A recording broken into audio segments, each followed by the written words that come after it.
4, 3, 2, 1. Welcome to the Grande Prairie City Council meeting for Monday, June 29th, 2020. We will start our meeting as we always do with the call to order and the national anthem. O Canada, our home and native land, true patriot love in all of us command. With glowing hearts we see thee rise, the true north strong and free. From far and wide, O Canada, we stand on guard for thee. God keep our land glorious and free. O Canada, we stand on guard for thee. O Canada, we stand on guard for thee.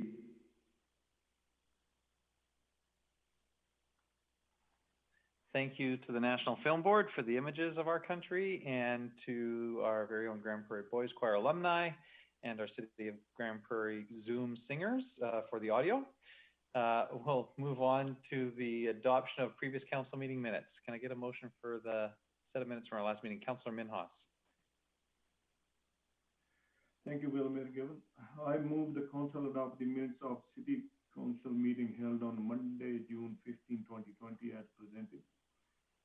Thanks, Councillor Minhas. Any discussion or debate on that set of minutes? Are there any errors or omissions we need to correct before we adopt them? Seeing none, then I'll call for the vote. All those in favor? Thank you. That motion carries unanimously. And then the motion for the adoption of the agenda. Would somebody like to move the adoption of the agenda as presented? Councillor Thiessen. Thank you, Mayor Given. I would move the council adopt the agenda as presented. Thanks, Councillor Thiessen. Any discussion or debate on the agenda? Seeing none, then I will call for the vote. All those in favor? Thank you. That motion carries unanimously. And this brings us to our open delegation portion. This is an opportunity that we have at every regular city council meeting, in person or electronically, for members of the community to come and make a presentation to council on any community-related matter. We have two delegations that let us know that they wish to present to council today.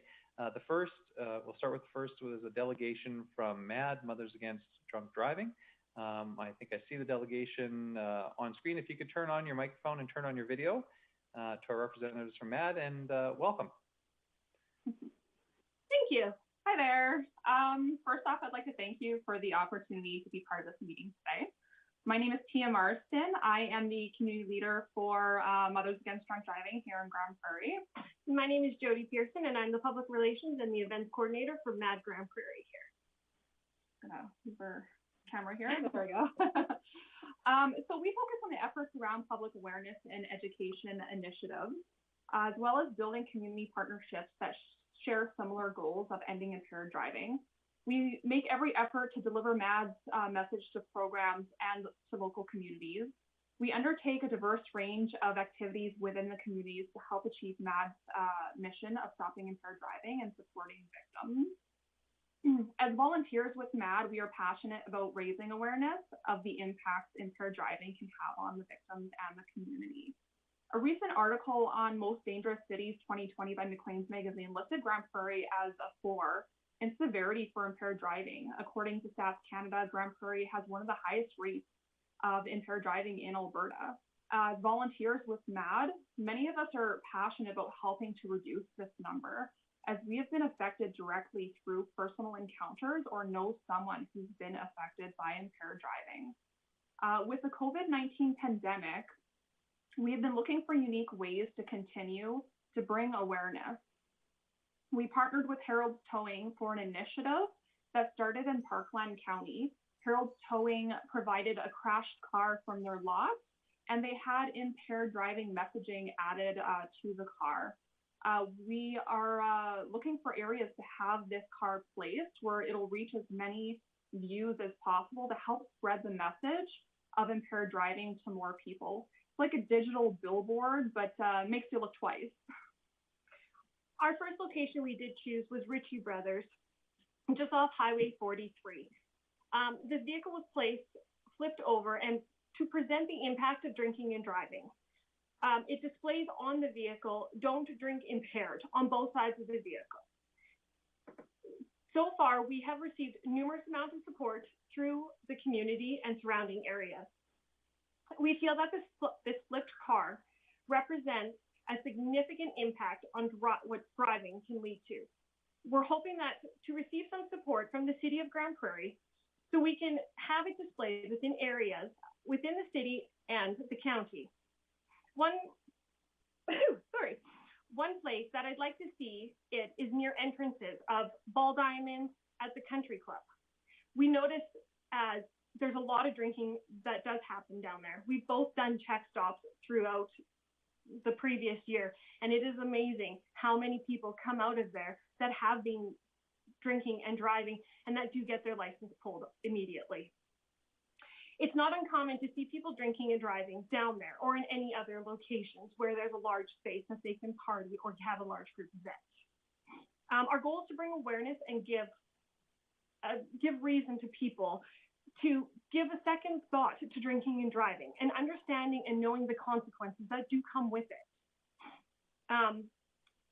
After drinking a few beers or using cannabis, people think that they're invincible, and we've seen that firsthand.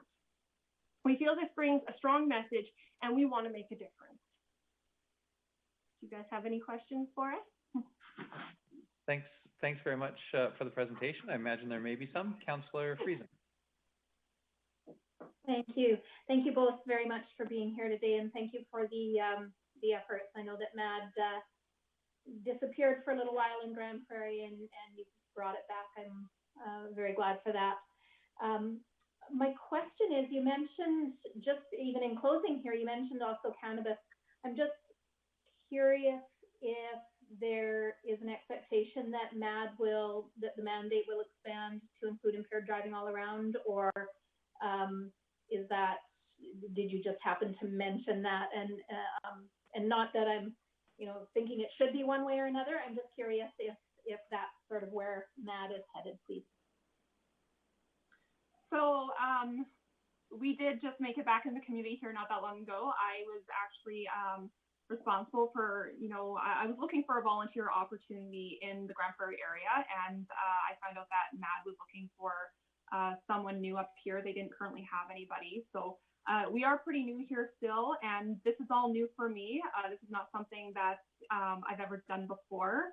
And so we have been reaching out to a lot of different people in the community. We're trying to gain those partnerships, and we're trying to get out there into other communities as well. I've been reached out to from different schools in other communities like Wembley and Sexsmith and Height areas, that kind of thing, people looking for us to come out there as well. Now, this kind of initiative is not something we've ever done in Grande Prairie before, and it's something that's new. So as far as, expanding, we certainly intend to. We're just looking for some more support and, support from our city so that we have the resources and the ability to go out there and do things like this. We understand things like this do tend to bring a lot of positivity, but there's always going to be some hate as well. There's always going to be that negativity. And so we're trying to prepare ourselves for that. Councillor Thiessen. Thank you very much, Mayor Given, and thank you very much, Tina and Jody, for coming in today and presenting to Council. I guess the request is pretty specific. You'd like some areas around the city to put this car down and act as good billboard advertising for making the right decision in people's lives. How long do you expect this promotion to run? Is it through the month of August? Do you want to hit the ground running now and have it all summer? What kind of time frame are you looking at? So we're looking to have the vehicle placed at specific locations for 2-week periods. We don't want it to become, oh, it's just, you know, another thing that's placed there. We want it to bring attention, but we want to bring it, like I've teamed up with the RCMP. Well, we've teamed up with the RCMP, and I've looked at the stats in regards to where we've had so many impaired drivers. At these locations, it's like, how many impairs did we get here versus this location? Why would this be a better choice? What are the surrounding things impacting this placement of a vehicle? We're hoping to run it for, I guess, as long as we possibly can. I have talked to the county as well, and they were like, Joe, bring us some spots. Let's see what we can do. They gave me, you know, a few restrictions of try not to place them in the middle of the roadway, Joe. And I said, okay, deal. I'll try not to do that. But they were really open to, we want it to be brought into smaller communities as well. We want it to show that just because these rural people as well, you know, might not make it to the city all the time, it still happens in and around. So we're just hoping to be able to bring as much awareness while we can. Yeah, I think we really do want to make this, you know, a summer initiative for sure. When it comes, you know, leading towards the winter months, it might be a little harder to move the car around. So we might, you know, not do it as much in the winter time, but we would like to do this, you know, during the summer months this year, and even continuing on to, you know, following years. The car's already made up. It's going to be around for a while, so we'd like to make some use of it. Awesome. That's great. Sounds really great. And I encourage you ladies to keep pushing and, you know, find the best locations and keep doing your homework, because I think this is a great initiative, and thanks for coming in. Thank you. Were there any other questions for the delegation? I don't see any. Tina and Jody, can you tell me, have you previously made any sort of request to do this to any members of city administration, or is this the first time the city is hearing about it? This is our first time, yeah. Okay, that's great. So with our agenda, we usually deal with delegation business sort of towards the end of our agenda. You're more than welcome to stay on the call if you wish, with your microphone muted and your screen off, and you can kind of enjoy the rest of our council meeting. Perfect, Or you know, if there's anything that arises out of this, I think our administration has your contact information, and they'd be able to follow up with you depending on what direction council gives towards the end of the meeting. So your choice. You can stick around and enjoy it the rest of the meeting with us, or we can follow up with you afterwards. Thank you so much for your time. Thank you. Thank you. Okay, so that was the first of our two delegations. We did have another delegation that wasn't in our printed agenda. Diane Vaca. Diane, I hope I got your last name right, with respect to food truck permitting, if I could put it into sort of a broad category. Diane, you can turn on, there you are. You can turn on your camera and your microphone. You sort of saw the routine there. You've got about 5 minutes to make your presentation to council, and we'll have a chance for some questions from council afterwards. Okay, all right. Well, thank you very much for your time. My family and I are new to Grande Prairie, and I want to share with council some of the obstacles we've faced in relocating our business to Grande Prairie, and I feel that these things need to be addressed at this level. So, we ran a food truck in Lethbridge and in Southern Alberta for six seasons, and coming here, you know, of course, we know that every city has different regulations, but I have been really surprised at some things that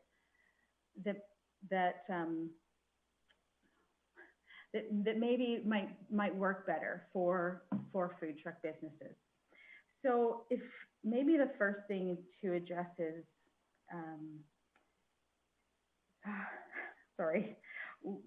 talking about parking and how that works. So there's about 18 food trucks in Grande Prairie, and the city has 6 set spots for food trucks to park. And all of those parking spots are to be, I guess you could say, divided up between the trucks and applied for by June 12th with the requested days and times for each truck. I don't know the process of how those places, or like those spots, are allocated to the trucks. but I do know that part of it, the date and how many spots. So when we were first, I guess, getting started, one of my questions to, I wish I knew who I spoke with at the city. It doesn't really so much matter, but I had asked about a road permit. Are there road permits? And I was told, oh no, there's no road permits. And I thought, oh, okay, that's easy enough. Lots of cities don't have, specific guidelines, common sense or whatever. So with that response, I had assumed I could park on the road. I just didn't have a fee in this city, and that there weren't spots specifically that I couldn't park at, which in, larger cities, typically you find you can't park on certain streets, but I thought, okay, I guess that's how they do it here. I've come to understand that what was perhaps meant was there's no street parking allowed for this mobile unit or any mobile unit, which is very uncommon. We've had licenses in multiple towns and cities, and we have not ran into that before. And so I'm just going to read here what I guess my little spiel on this part. So Grande Prairie has a very long winter, especially this past winter with COVID. And food trucks are a great summer attraction and enhances any city, particularly those with limited summer days like Grande Prairie. So to be able to park on a city street by a local neighborhood encourages community and neighborly visits, and citizens can still practice social distancing. So I guess in this part, I would propose that there be some kind of road allowance for food trucks. Certainly, we would understand that there would be restrictions, perhaps in some areas of the city, maybe the downtown core, or certain streets like 100th Street or busier streets tend to be blocked off to food trucks for, I guess, to me, fairly obvious reasons. It's just really busy. But we've been hired for multiple things like anniversary parties where we sit on the street and I can't do that now. Or where we've been hired, I guess for any catering type events, birthday parties. One of the things that we wanted to do was just go near parks. And we are a mobile unit, but we're not very mobile in this city. And 6 spots divided between 18 trucks throughout a summer is quite limiting. So does anyone have any questions regarding that specifically? Council, any questions for the delegation at this stage? Diane, why don't you finish your presentation, and then okay. Council may have some questions about the different parts of it sort of all at the end. Okay, yeah, sure. Okay, so the other part of it is, as I said, of course, there's always regulations and such. Now, one of the things that we needed to apply for here was a business development permit, and that's due to us wanting to park our food trucks at our residence. Pardon me. And what we ran into was for us, a little bit blindsided us that we rent, and our rental actually has there's two units.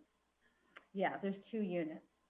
And so I was told if you're in a rental where there's 2 or more rental units, you cannot run a business.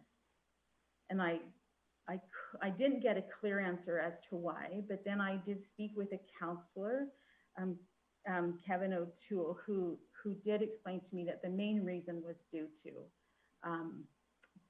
parking issues. And my thought with that, I guess I have a few thoughts with that. One, we actually have ample parking. Our food truck sits in our driveway along with our truck and our car. And then the unit underneath us, they still have their own parking spot. So we actually don't impede on the roadway. But along with that, I do notice that there are many work vehicles, not only in people's driveways, but also on the road. And so I guess I thought it was, I find it interesting that my husband can bring his work truck home from a different business and park it in our driveway. Or on the street. Like multiple people in our neighborhood. But we can't park our own vehicle, our own work vehicle in our driveway. So I guess that kind of covers it. Yeah, I guess that pretty much covers it. So I guess what we would like to see happen, for the first thing is that trucks have a roadway workable space. And the other thing that food trucks would be able to park at their residence. Okay, thanks very much for the presentation. I really appreciate the fact that you obviously thought this out and you have some specific things that you wanted to identify for us. Thank you very much for being so concise. Were there any questions for the delegation? Okay, I see a couple. Councillor Bressie, then Councillor Blackburn. Great. Well, thanks for coming and chatting to us, and thank you for making all of our summers a lot more enjoyable. I've got a kid that lives for food trucks in the summer, so definitely get the joy you bring to many residents. I'm just curious to talk about, there's 18 food trucks and 6 different locations, but to be honest, I couldn't name what those, I could maybe guess what those 6 locations are. I don't know if I could, but I'm curious, is there space for all 18 trucks to be out at one time, or can 3 plus trucks No. be in the location, or? Okay. So when I say there's 6 spots, there's 2 at Muskosipi, 3 at Center 2000, or it's reverse, or there's 3 and 2. And then I do know where the other one is. Sorry, but when you're saying there's 6 spots, you mean there can be 6 trucks out, not there's 6 locations where a bunch of trucks can go. That is exactly correct. Yeah. Thank you. So and the other spot is actually down near the RCMP building. It's on the street. So you may notice that many of the food trucks park in businesses, which is really appreciated. And many businesses actually are not even charging these food trucks to be there. They're simply just trying to accommodate somebody else's business, which is amazing. But perhaps there's a better way. Okay, Councillor Blackburn. Hey, Mayor Given. Thank you for your presentation. It's very interesting, and I think it exposes some things that need to be addressed one way or another. Just to be specific about your concern about parking your truck in your driveway, it seems to me, and perhaps administration can elaborate on this at some point, but it seems to me that one of the issues with having a business running out of a home where there may be restrictions on the amount of parking has to do with the number of people who attend your business at your residence. And my guess would be that you don't have any of that. Would that be true? That can be true. Now, we actually submitted an application in which I thought, oh, they allow people to our home. Great. So on my application, I put, yeah, we'll have people coming to our home. But no, typically, like when we lived in Lethbridge, no, we had nobody come to our home. And I think that that's fair. I think that any food truck would rather park and be able to, to work out in their truck. Because obviously we have to prepare somewhere, right? It's easier to be on our truck at home preparing and then go out rather than having to, I'm sorry, I'm all over the place with this answer. So the answer is really that most food trucks, I don't know any food truck who actually looks for people to come to their home. Thank you. That clears things up for me, Okay. and I hope that we'll take that into consideration when whoever addresses this your challenges, because I think that they're worth addressing. Thank you. Okay. Thanks, Councillor Blackburn. Were there any other questions for the delegation? Councillor O'Toole? Yeah, thanks very much, Mayor Given. Yes, Diana, thank you for taking my consideration of attending a council meeting and presenting. I just wanted a clarification, though. When you asked me why that was there, I said it could be a parking concern with the city. It could be Alberta Health Services. It could be a number of things. So I wasn't specific on one thing or another, and that's why I asked you to talk to the permitting department. I think her name was Diane, correct? Correct. Did you talk to? Yeah. So I don't know if you went back to city and done that, but thank you for bringing this up. Yeah, this is a good topic to discuss, and I'm pretty sure we're going to discuss it. Yeah, that's awesome. I thank you. The parking, of course, I understand. And just to address the AHS, so all food trucks do have to say, let AHS know where we get our water, where we're parking, that sort of thing.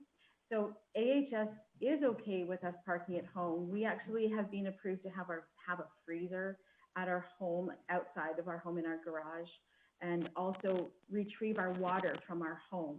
So AHS, I don't know if the word would be on board, but they understand that food trucks have to work from somewhere.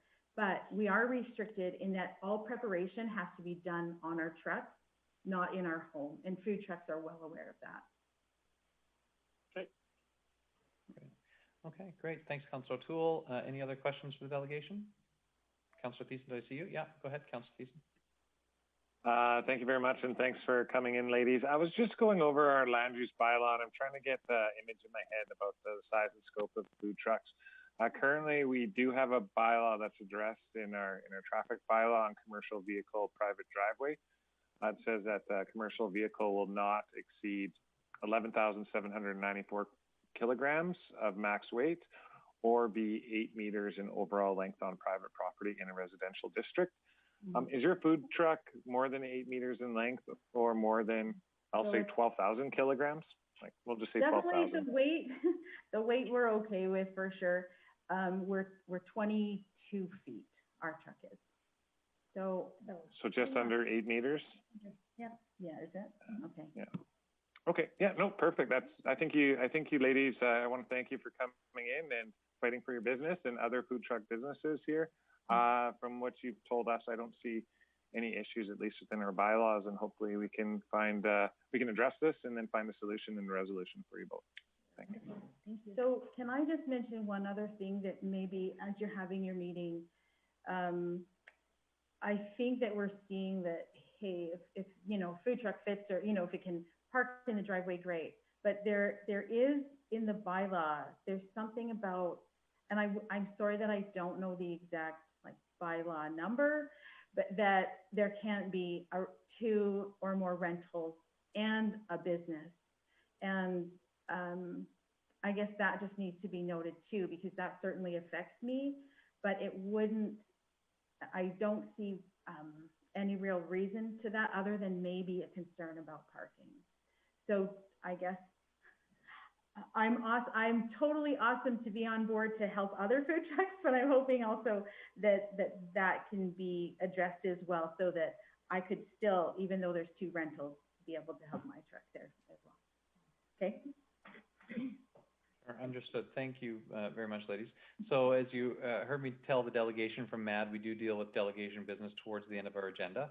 I believe our administration has your contact info. Is that right? Yeah, good. And so council will discuss this towards the end of our agenda. We may have some questions for administration.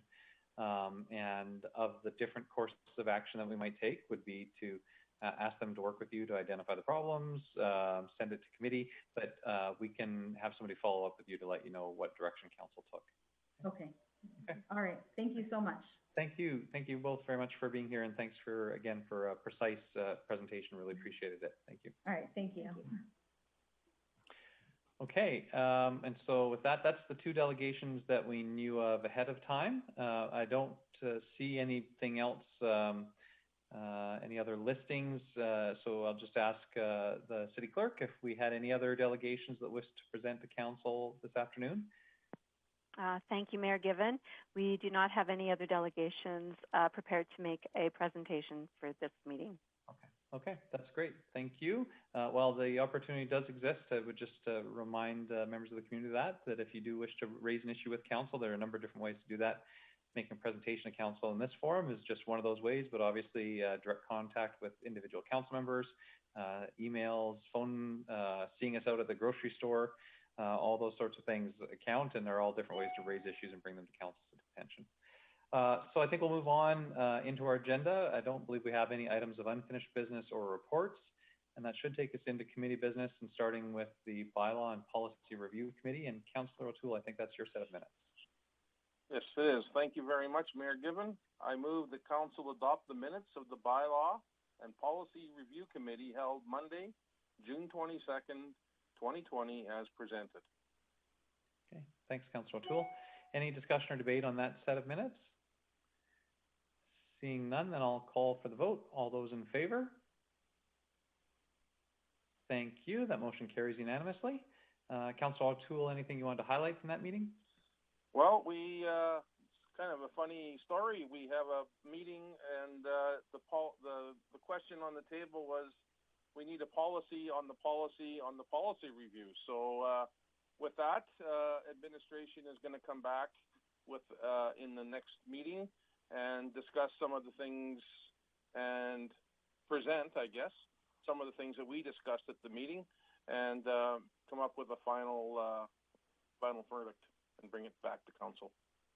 Okay. Thank you. Okay, thanks, Councillor O'Toole. Then I guess we'll move on to 8.2 in the Infrastructure and Economic Development Committee meeting. Councillor Bressie. Great. Thank you, Mayor Given. I would move that council adopt the minutes of the Infrastructure and Economic Development Committee meeting held Tuesday, June 23rd, 2020, as presented. Any discussion or debate on that set of minutes? Seeing none, then I'll call for the vote. All those in favor?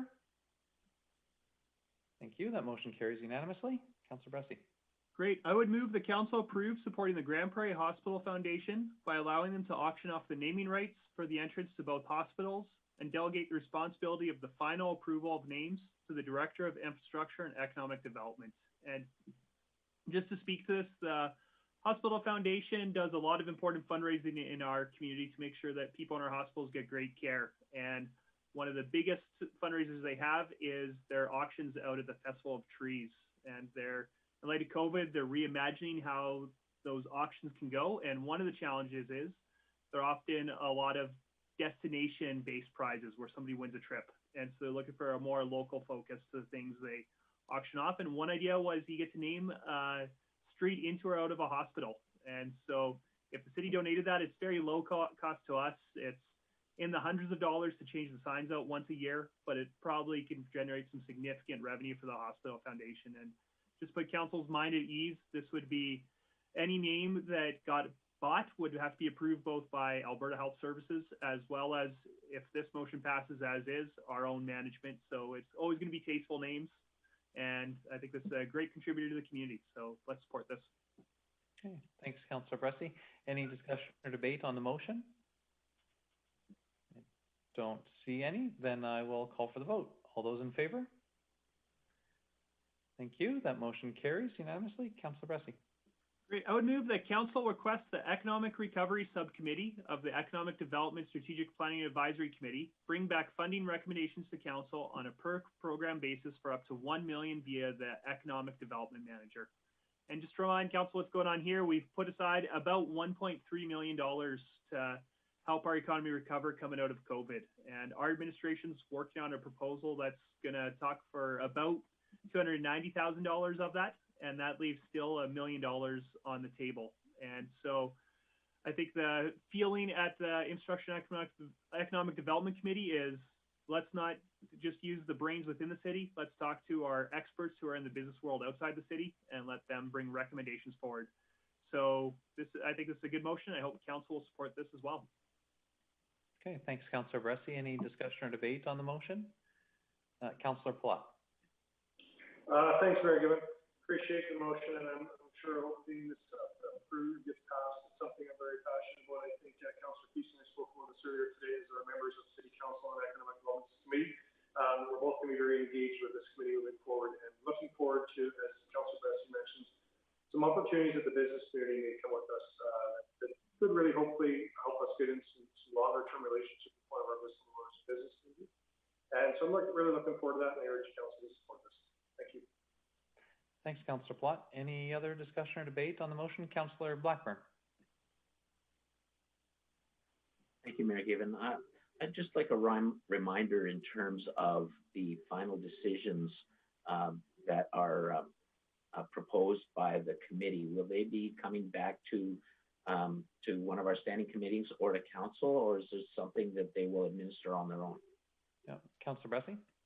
Yeah, thank you. That's a great question. And what this direction would do is they bring recommendations for programs back directly to council. They wouldn't come through our regular standing committee, and just the reason for that is just recognizing that we want to have speed of this, and so it adds an extra week or two if that's coming to standing committee. So they would come straight to council with program suggestions. And so this isn't council saying go out and spend $1 million.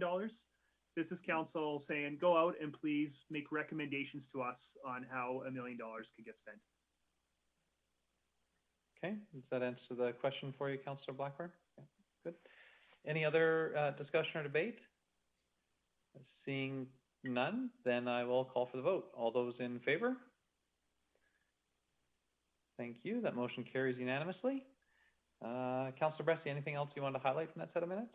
Yeah, a few things I'll highlight is one, we had an update on all the road work that was going on, which I think is going to be very great for the community to see as it happens, including significant patching on the bypass that is very temporary as we tear up the whole bypass in the next year or two to get it finally resurfaced.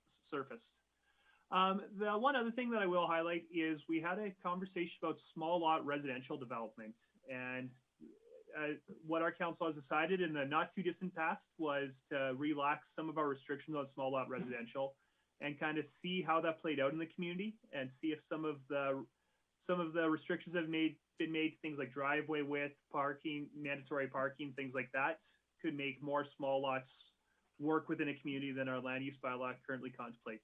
The kind of awkward thing is that we haven't had a lot of development in the last year since we relaxed that, mostly due to economic reasons. And so our update really mostly consists of administration saying we're still keeping our eyes on this, but we don't really have a lot of experiments in the community yet to report back on. So I'm sure that'll be a good topic of future conversation. Okay, thanks, Councillor Bessie. Councillor Friesen, I think you're next up with Community Services Committee. I believe I am. Thank you, Mayor Given. So I would like to start off by recommending that council adopt the minutes of the Community Services Committee meeting held Tuesday, June 23rd, 2020 as presented. Okay. Thanks, Councillor Friesen. Any discussion or debate on that set of minutes? Are there any errors or omissions, things that we need to change before we adopt them? Seeing none, then I'll call for the vote. All those in favor? Thank you. That motion carries. Go ahead, Councillor Friesen. Thank you. So there is one motion arising out of that regarding Eastlink Centre and Grande Prairie Outdoor Pool user fees. And I would like to recommend that council give first reading to Bylaw C, move that council give first reading to Bylaw C 1425, being the COVID-19 Eastlink Centre and Grande Prairie Outdoor Pool user fee bylaw. Okay, thanks very much, Councillor Friesen. No discussion or debate on first reading. I'll call for the vote. All those in favor? Thank you. That motion carries. Councillor Friesen? Thank you. So I would like to move that council give second reading to Bylaw C 1425. Thanks, Councillor Friesen. Now open for discussion or debate. Questions or comments? Councillor Friesen, did you want to introduce the intent of the bylaw? Yes, I would like to do that. So we certainly recognize that there are adjustments to be made to some of our leisure activities this summer, and we're working very hard to accommodate as large numbers as possible within the restrictions that we have from public health. And one of the things that we are able to do, though, is really change how much people are paying for these leisure services. So this includes Eastlink Center drop-in user fee of $5 per person per visit during the times of reduced access to services, as well as the membership fee being charged for Eastlink Center being charged at $50 per person per month, again, until regular operations are permitted to resume. The outdoor pool, which we are working on getting open as well, there will be a drop-in user fee at $5 per person. And there's also a booking fee that will come into effect. So we'll have groups be able to actually book the outdoor pool for $100 per 45-minute booking and $125 per 60-minute booking. So that that encompasses all of the changes that would make to the Eastlink Center and outdoor pool user fees under this bylaw should it pass. So I'd encourage my fellow councillors to support this bylaw amendment. Thank you. Okay. Thanks, Councillor Friesen. Any discussion or debate on second reading? Councillor Blackburn. Thank you, Mayor Given. Councillor Friesen, you mentioned a drop-in fee for the outdoor pool. I seem to recall in previous discussions, because of the capacity restrictions to do with COVID.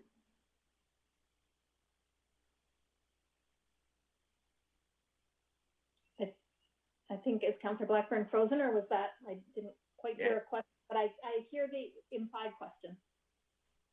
And I'm going to kick that to administration for a reply. Is Director Miller available? I believe so. Director Miller? Thanks, Mayor Given. My recollection is there is no drop-in fee for the outdoor pool, but we also have Angela Redding here to provide clarification. Sure. Angela, do you just want to clarify the fee structure for the outdoor pool, if you could?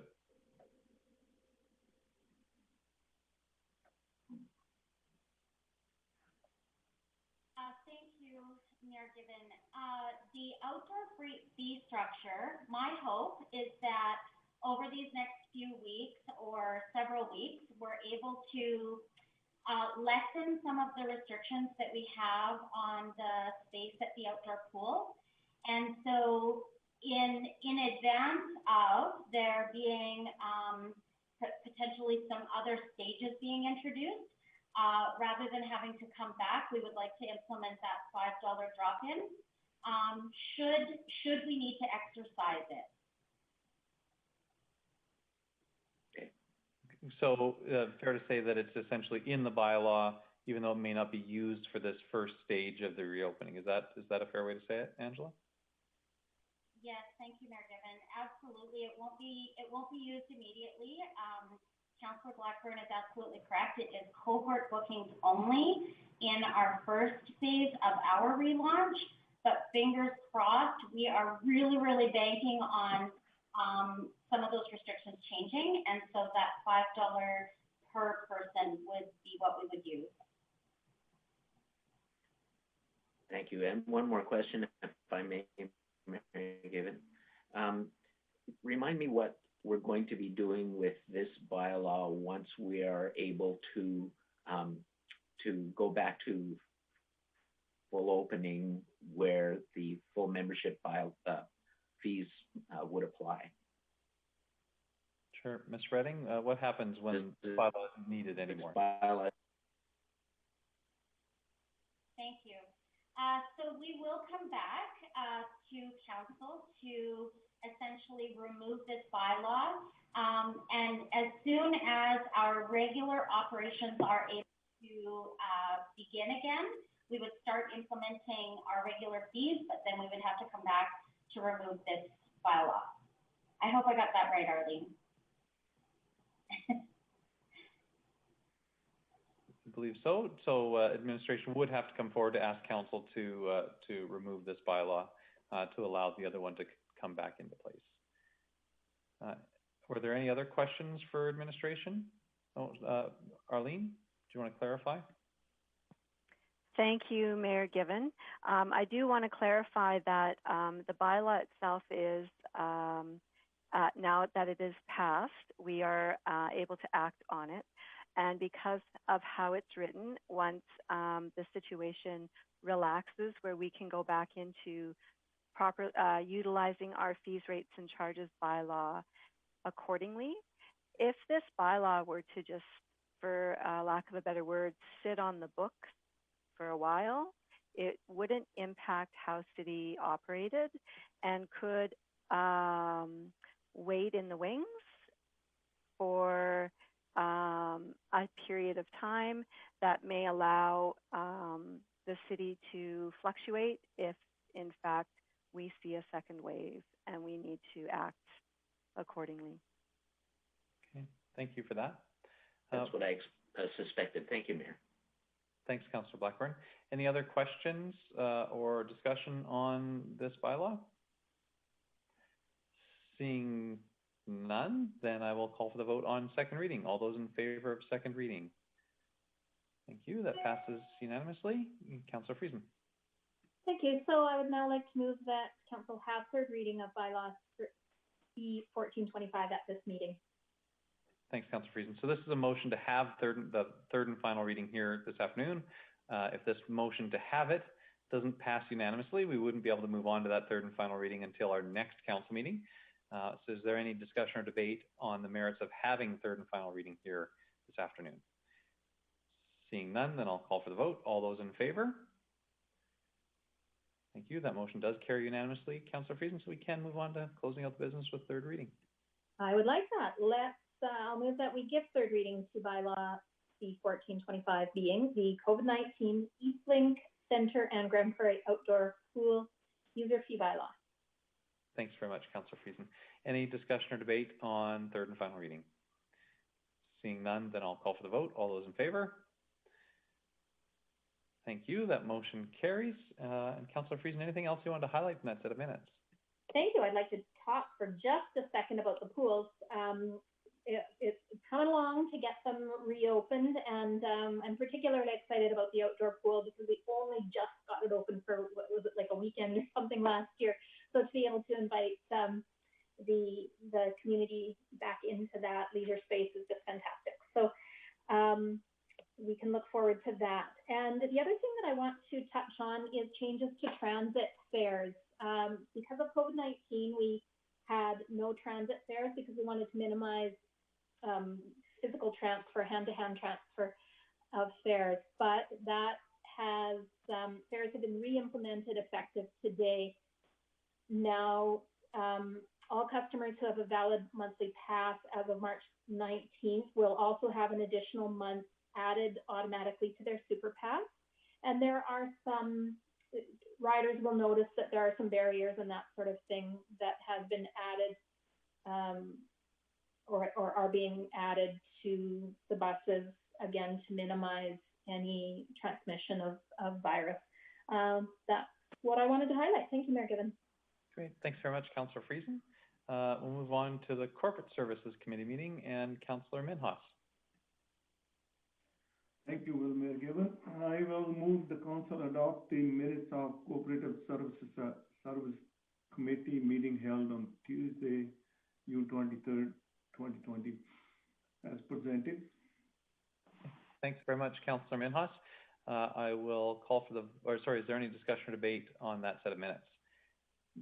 Seeing none, then I'll call for the vote. All those in favor of adopting those minutes? Thank you. And Councillor Blackburn, I just didn't see your hand. You might have paused on my screen. Were you in favor? Thank you. There you go. So that looked like that was unanimous. Thanks very much. And Councillor Minhas, if you want to continue on with the motions. I'll move the AUMA regulations before we go into the recommendation. I'd like to ask our Director Shane to update because we had a couple of questions from Edmonton Council to changing a few things in the second sporting to them. So thanks, Councillor Minhas. Update that, please. Director Bork. Thank you, Mayor Given. At the request of committee, I did have a conversation with my colleague, Lydia Sadek, who's done some work on this file for us with the City of Edmonton Government Relations last Wednesday morning about, streamlining the therefore part of their resolution. We had a discussion, and they didn't believe that they had the leeway within the time frame to make amendments to that specific portion of their resolution. Those were the action items that their council had specifically voted on, and that there wasn't sufficient time to do that before having to get this submitted by the end of the month. They would be open to any feedback from AUMA, and we would have a further discussion about our support ongoing. But at this time, the motion would stand as approved at committee. Okay. Thank you, Dr. Shane. So, all right, then I'll move the council approve the second, the regulation from the City of Lethbridge regarding municipal bonds in Alberta. Okay. Thanks, Councillor Minhas. Is there any discussion or debate on this motion? For those that might be watching, AUMA is our provincial association for urban municipalities, cities, towns, villages, specialized municipalities. And at our annual convention, municipalities forward resolutions that typically call on AUMA to lobby the provincial government on something. This year, AUMA has added a step where a municipality that wants to bring something to the convention needs to get another municipality to second that resolution. And so that's what we're considering here, is whether the City of Grande Prairie will second these two different resolutions. Was there any discussion or debate on the first motion put forward by Councillor Minhas? Seeing none, then I'll call for the vote. All those in favor? Thank you. That motion carries. Councillor Minhas. I'll move the council approve the second the regulation from the City of Edmonton regarding to affordable housing. Thanks, Councillor Minhas. Any discussion or debate on this second resolution? I'll just say that this is the one that Director Bork was referencing. At the committee meeting, I mentioned AUMA does have some editing authority or ability. And so in spite of the fact that it might not be as concise as we'd like, there is still some ability for it to be a bit more specific, or at least tailored a little bit. But the specific actions that AUMA or Edmonton is calling for that we're endorsing wouldn't be changed, but they would likely tidy it up a little bit. Is there any other discussion or debate on the motion? Seeing none, then I'll call for the vote. All those in favor? Thank you. That motion carries. Councillor Minhas, anything else you wanted to highlight from that set of minutes? Yes, I got a couple things to do. First thing is assessment and taxation. Taxation is seeing steadily traffic into the City Hall along with the high volume of TAP applications. The first batch assessment appeal will be heard in July. No date, but. And the second one is finance administration has not yet to access to find from LOC.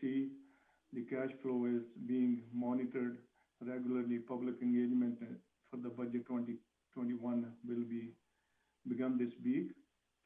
And human resources back to work procedures are underway. And procurement, the bike auction was held on this year and was very successful. GIC and ITS is the business license portal scheduled pilot program this week. And corporate FCC strategy initiative, communication marketing are working with the Eastlink Center to offer support relating the reopening. All the vertical activity and leading Canada Day have been launched, including outdoor celebrate hunt, door decoration contest, indoor Canadian checklist. That's what I have today. Thanks very much, Councillor Minhas. If there wasn't anything else arising out of that agenda, then we'll move on to Protective and Social Services and Councillor Plott. Thanks, Mayor Given. I just recommend that Council adopt the Protective and Social Services Committee meeting held Tuesday, June 23rd. Okay. Thanks, Councillor Plott. Any discussion or debate on that set of minutes? Any errors or omissions we need to correct before we adopt them? Seeing none, then I'll call for the vote. All those in favor? Thank you. That motion carries unanimously. Councillor Plott, anything you want to highlight in that set of minutes? Yes, Mayor Given, there wasn't any actions or we did have a little bit of conversation. Most was around our director service update. The fire department continues to work on the reviewing new EMS protocols for our medical responses for the community.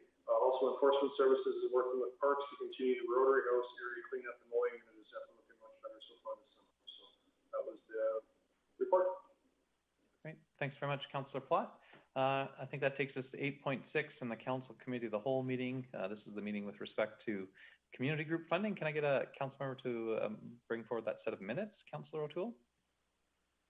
Yes, move the council adopt the minutes of the Council Committee of the Whole meeting held Wednesday, June 24th, 2020, as presented.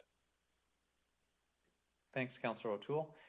Any discussion or debate on that set of minutes? Seeing none, I'll call for the vote. All those in favor?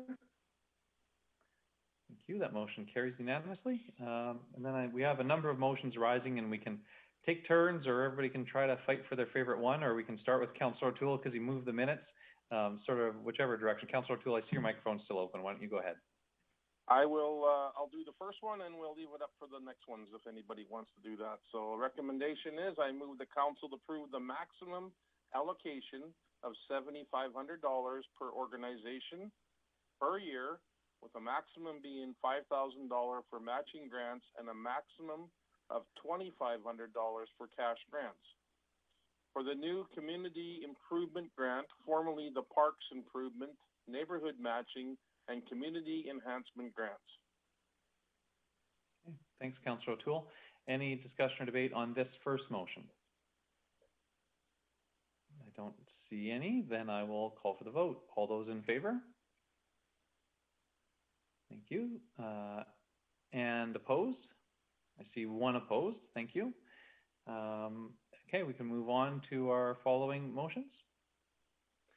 Councillor Minhas. Thank you, Will. Council, I move the motion, Council reduce the community improvement grant budget to $25,000. Okay, thanks very much, Councillor Minhas. Any discussion or debate on this motion? Councillor Bressie. Great, thank you, Mayor Given. If I may just ask a question of administration on this. After our meeting, I was looking at part of the meeting conversation was around how subscribed this grant was this year, and there was some conversation around it not being subscribed to at all. I just was looking on our website and I couldn't figure out how a group could apply to this grant if they had wanted to so far this year. So could administration just let me know what abilities or opportunities groups had to apply for funding in 2020 so far? Thanks, Councillor Bressie. So I'll look first to Director Miller or Ms. Cajolet. Yeah, thanks, Mayor Given. I think Ms. Cajolet was going to respond to this. Councillor Bressie did give us a heads up that he was going to ask a question of us. So. Thank you, Mr. Chair. So to answer Councillor Bressie's question, applications for that grant are open until October of this year. So I think that it's just that we haven't actually received any applications. Because this process was yet to be approved by Council, the webpage does indicate that the grant itself is under review. However, the contact information for every department is still on that webpage. And I was able to reach out to one of the other departments earlier today, and they indicated that if they had received an application, that they would connect them with the Sports Development, Wellness and Culture Department. So, okay, Councillor Bressie has something further? Yeah, and I'm just trying to figure out, so I'm looking on our website, I just Googled Community Enhancement Grants, and it says that the grant is currently under review, as you said, but it also says on the bottom that the deadline is October 15th, 2019, which when I read this would make me think, oh, this is an old grant that I've missed the deadline for, I can't apply. So how would was this grant advertised? Am I missing another website on here? I'm just trying to figure out if groups actually had a realistic opportunity to apply for this grant at all in 2020 so far. Ms. Cajolet? Thank you, Mr. Chair. So the application process would still be open until this motion was approved. There wouldn't be an opportunity to present the new application that we've developed or adjust the website. So certainly that would be the plan. For the last couple of years, the fund has been undersubscribed from the budget. Great. Thank you. I think that's my question for Amin, but if I could share my thoughts on this motion. Yeah, go ahead, Councilor Bresky. Great. I really would encourage Council not to support this motion. And as we heard at Council Committee as a whole, yes, it's been undersubscribed in previous years, but it's all the grants that were amalgamated in this, but they're still subscribed to, on average, about $35,000 per year. So this motion, if it passes, would be a real reduction of money we're putting out in the community. Once again, that's money that's going to improve public spaces at a cost way lower than we ever could improve those spaces if we had our employees using materials that we had purchased. And I don't know if I know that at the committee meeting there was a lot of conversation about subscription to this and that nobody had applied for this grant this year. If that was weighing in on any of my colleagues' minds, just please keep in mind that nobody had an opportunity to apply for this year. So please, the fact that nobody's applied in 2020, please don't let that weigh into your decision making. If you're looking at spending in 2019, fair enough. But don't take into account that people haven't applied yet in 2020. They've had no opportunity to do so. And I hope that Council will defeat this motion, and let's keep that $35,000 going out in our community to improve spaces way more efficiently than we ever could. Okay, thanks, Councilor Bresky. Councilor Friesen.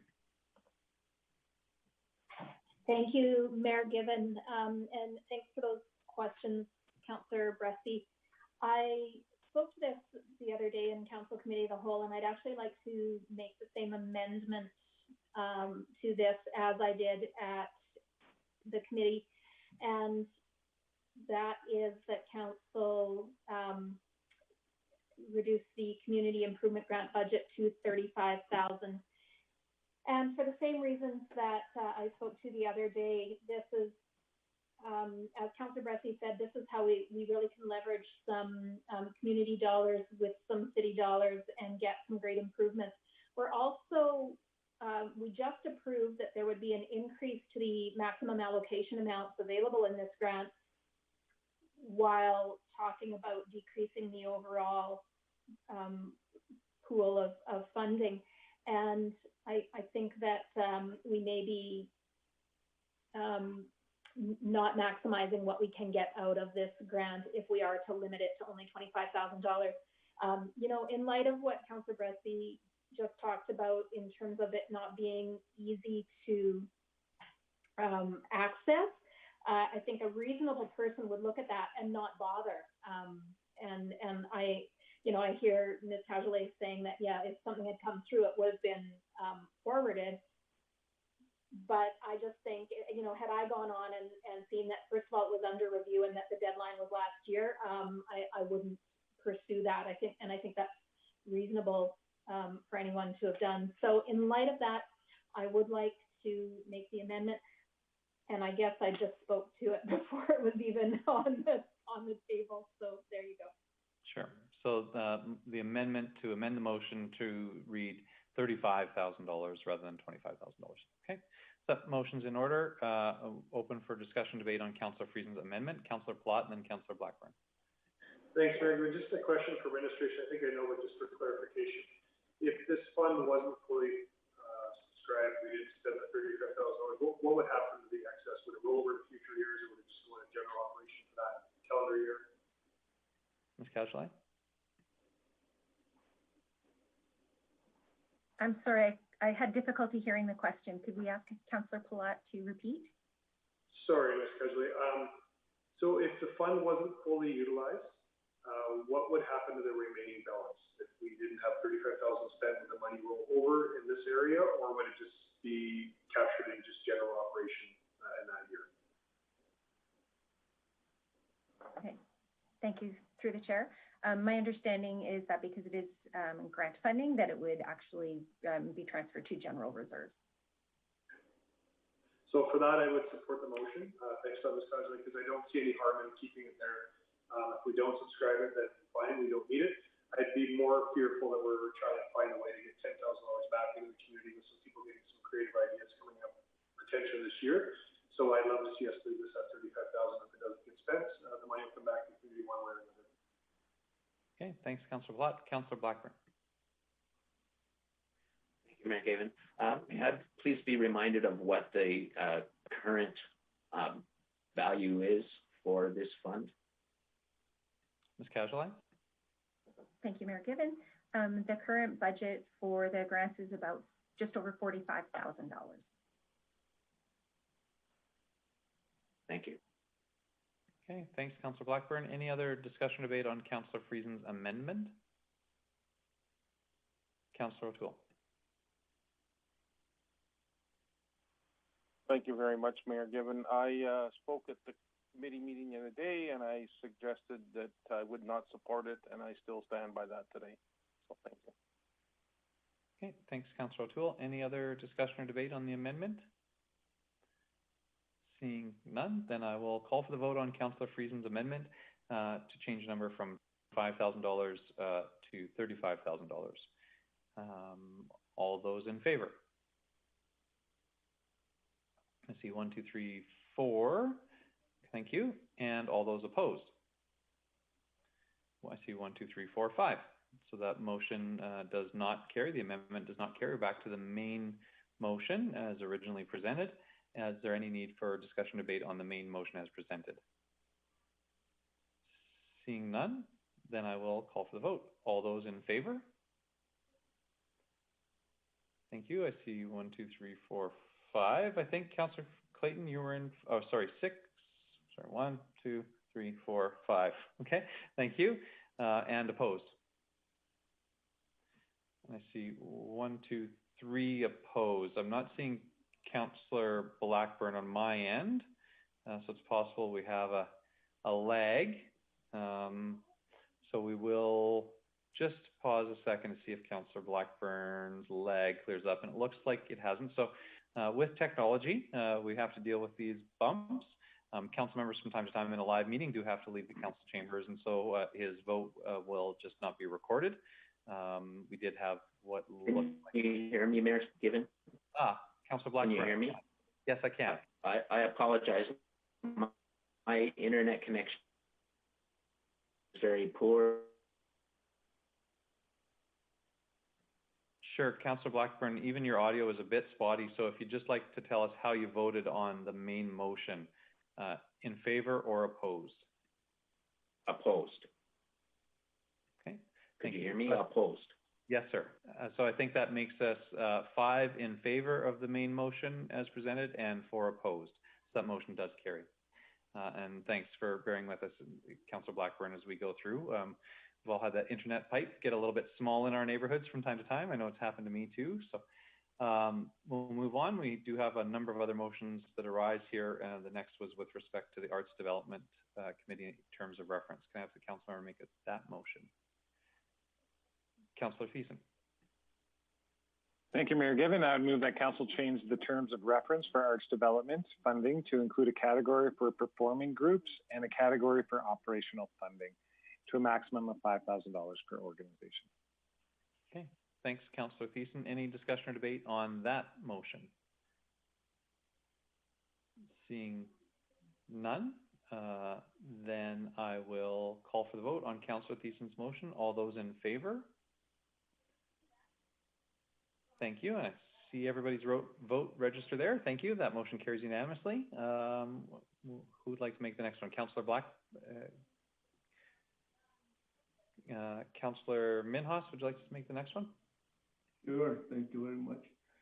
I move the council redirect organizations previously approved through the community group funding of art development funding such as Broadway, Live Broadway, Grande Prairie Street Festival, and Peace Region Independent Media Arts Association, the Real Short Films Society, and other similar organizations.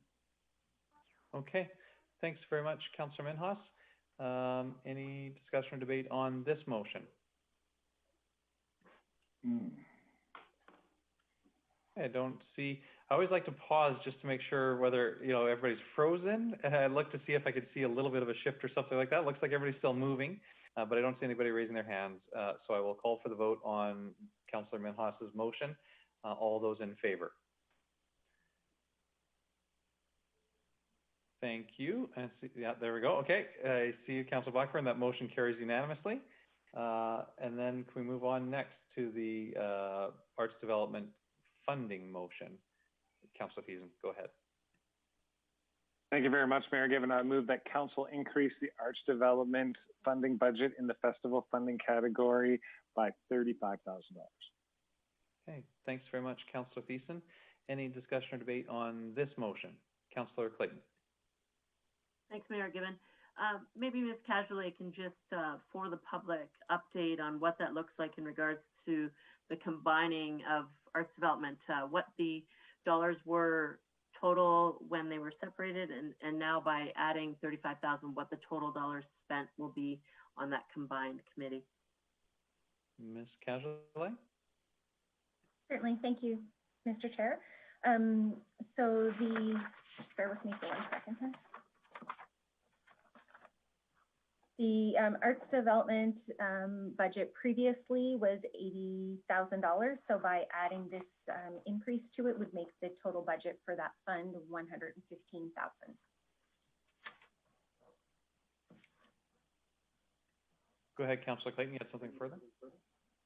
Yeah, but that's not quite what I'm, sorry, what I mean is now you've combined some other funding streams into one bucket. And so what was the total prior and what will it be now?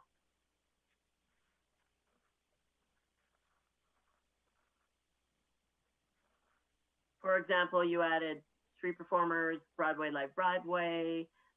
So, you know, if you add those two, is the overall spend in the arts development actually more, or is it decreased? I can't find my notes from my standing committee discussion. Okay.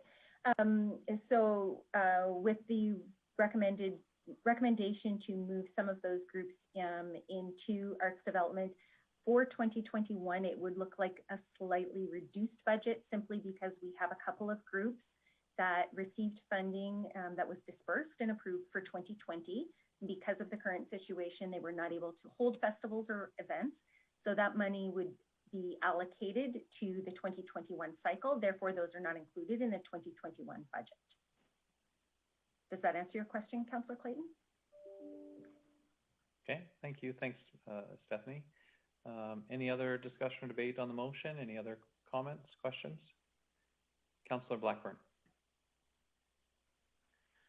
Thank you. I'm just looking at attachment C, which shows the budget amounts for recommended for 2021 for those particular organizations, and perhaps all of them aren't included, but right now the total recommendations are for $42,000, and yet the recommended increase to the Arts Development Fund is $35,000. And so I'm wondering if we're anticipating not providing as much as we had originally proposed to those groups, or is there money in Schedule C that is part of organizations that are not going to be transferred to that fund? Ms. Cashla? Thank you, Mayor Given. So there would be 3 groups that would not actually have had to apply for funding for 2021 because they were not able to hold their events in 2020. Those dollars will be dispersed, like reallocated to the 2021 budget and will not come out of this funding group. So it will allow for potentially for those groups to be funded, as well as the potential list included in attachment C. Sorry, Mary Given, I recognize that, but in the column in attachment C for the 2021 recommendations, those 3 groups are already excluded from the total. So amongst the groups that are still included in the total, the amount is reported to be $42,000 proposed. So are we actually talking about a decrease in the amount of funding that might be available for those groups regardless of what's been proposed?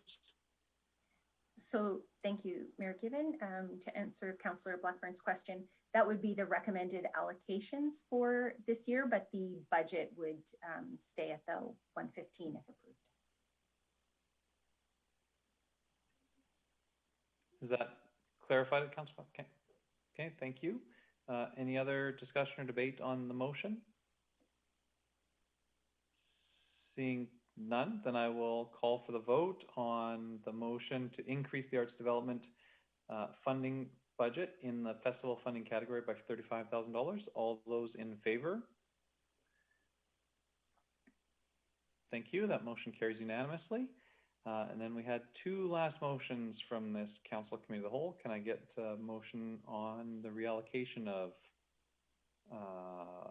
our distributed funds? Councillor Thiessen, thank you. Well, thank you, Mayor Given. I'd move that Council approve reallocation of 2020 funds already dispersed to be utilized in 2021 for groups indicated in attachment C. Okay, thanks very much, Councillor Thiessen. Any discussion or debate on this motion? Seeing none, then I'll call for the vote. All those in favor? Thank you. That motion carries unanimously. One last one. Councillor O'Toole, did I see that you had your hand up? Yes, I started this and then maybe it looks like I get to finish it off. So with that, I move that Council approve the allocation of arts development funding for identified groups as presented in attachment B. Okay. Thanks very much, Councillor O'Toole. Any discussion or debate on this motion? Councillor Platt. Thanks, Mayor Given.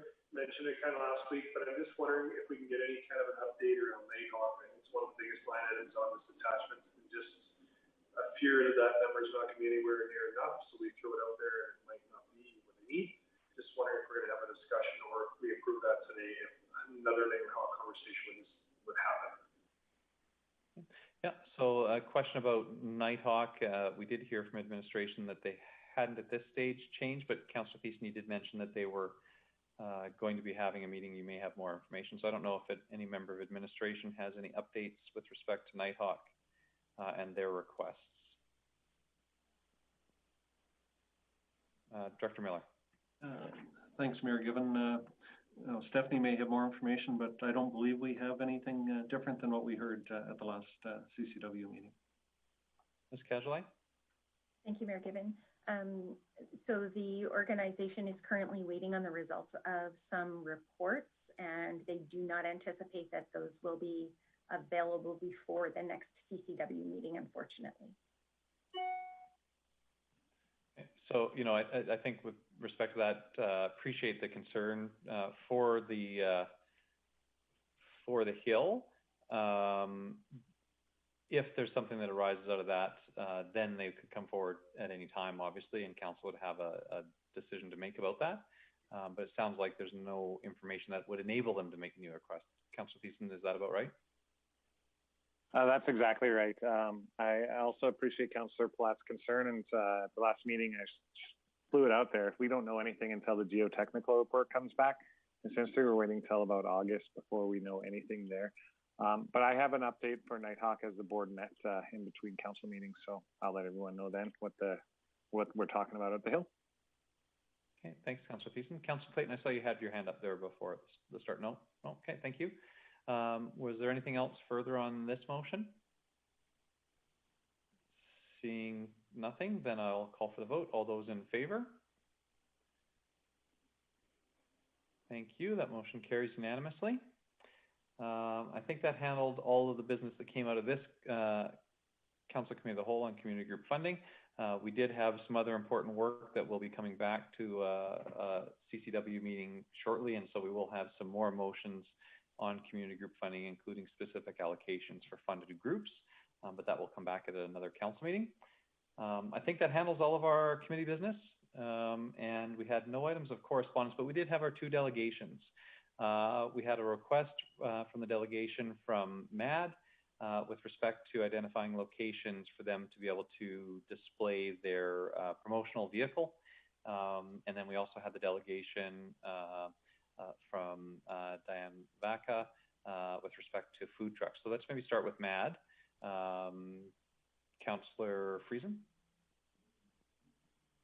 Thanks, Mayor Given. So I would like to suggest that administration work with MAD to determine places where that that vehicle could be placed over the next number of months. So whether that's upon request, you know, if they have particular places that they'd like to see it, or whether there are places that we may suggest, I would leave it to administration's discretion. So move that we direct a request from MAD to administration to identify locations for the organization to display their vehicle. Perfect. Okay. Any discussion or debate on that motion? And I just note, we see you there, Mad. We see that you're still has stuck around for the meeting. I appreciate the fact that you did. And sorry, did Councillor Toole, did I see you had any other discussion? Councillor Toole, go ahead. Yeah, I'm totally in favor of this. The project is going to be great. I'm just wondering if we started maybe in May, when the May long weekend and kind of a wind up at the Labor Day or September long weekend. I think if it's in one location too long, personally, I think that it doesn't do the effectiveness if it was moved a couple of times during the summer months. But that's just my 2 cents. Whatever administration and MAD work out together, that's what happens, I would guess. But in the end, I am a supporter of this big time. Thank you. Okay, thanks, Councillor O'Toole. Any other discussion or debate on the motion? Seeing none, then I will call for the vote. All those in favor? Thank you. That motion carries unanimously. And then we had our second delegation with respect to food trucks, and there were a couple of different issues there. I wonder, maybe before, well, I will actually ask, before we get into any motions, I wonder if Director Manuel could maybe give us a little bit of information about how food trucks are regulated in the city. That might help us identify any motions we might want to make. Director Manuel? Certainly. So I should note that it's a combination between myself and Stephanie Cajulet's areas, and that the locations that were brought up with the delegation are ones for access for vendors to use on city-owned properties, primarily city facilities. The challenge that exists in a number of our locations is we have vendor agreements where we provide food services through a lease rate. So sometimes there's no compete clauses and those sorts of things that exist at places like the Eastlink Center, for instance. Would be an example. I'm sure Stephanie could perhaps expand on that a little bit further.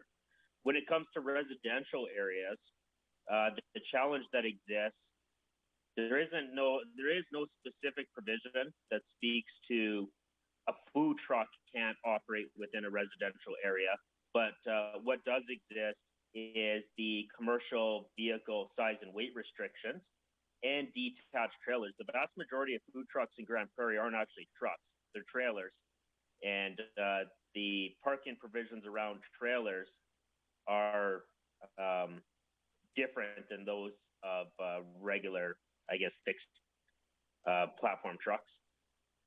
The one thing to note is in the downtown, for instance, in the downtown, there's been a lot of dialogue that's occurred around the regulations from existing restaurants having concern about, them paying property taxes and trucks not having those associated costs. So administration over the last number of years has tried to strike a balance between the food truck operators themselves and traditional fixed restaurants, as well as those that have concerns around parking and lease implications and those sorts of things. Administration does concede that there's some opportunities to provide more space. And I know Stephanie can probably speak to this following me, but they are looking at allowing some additional city-sanctioned spots.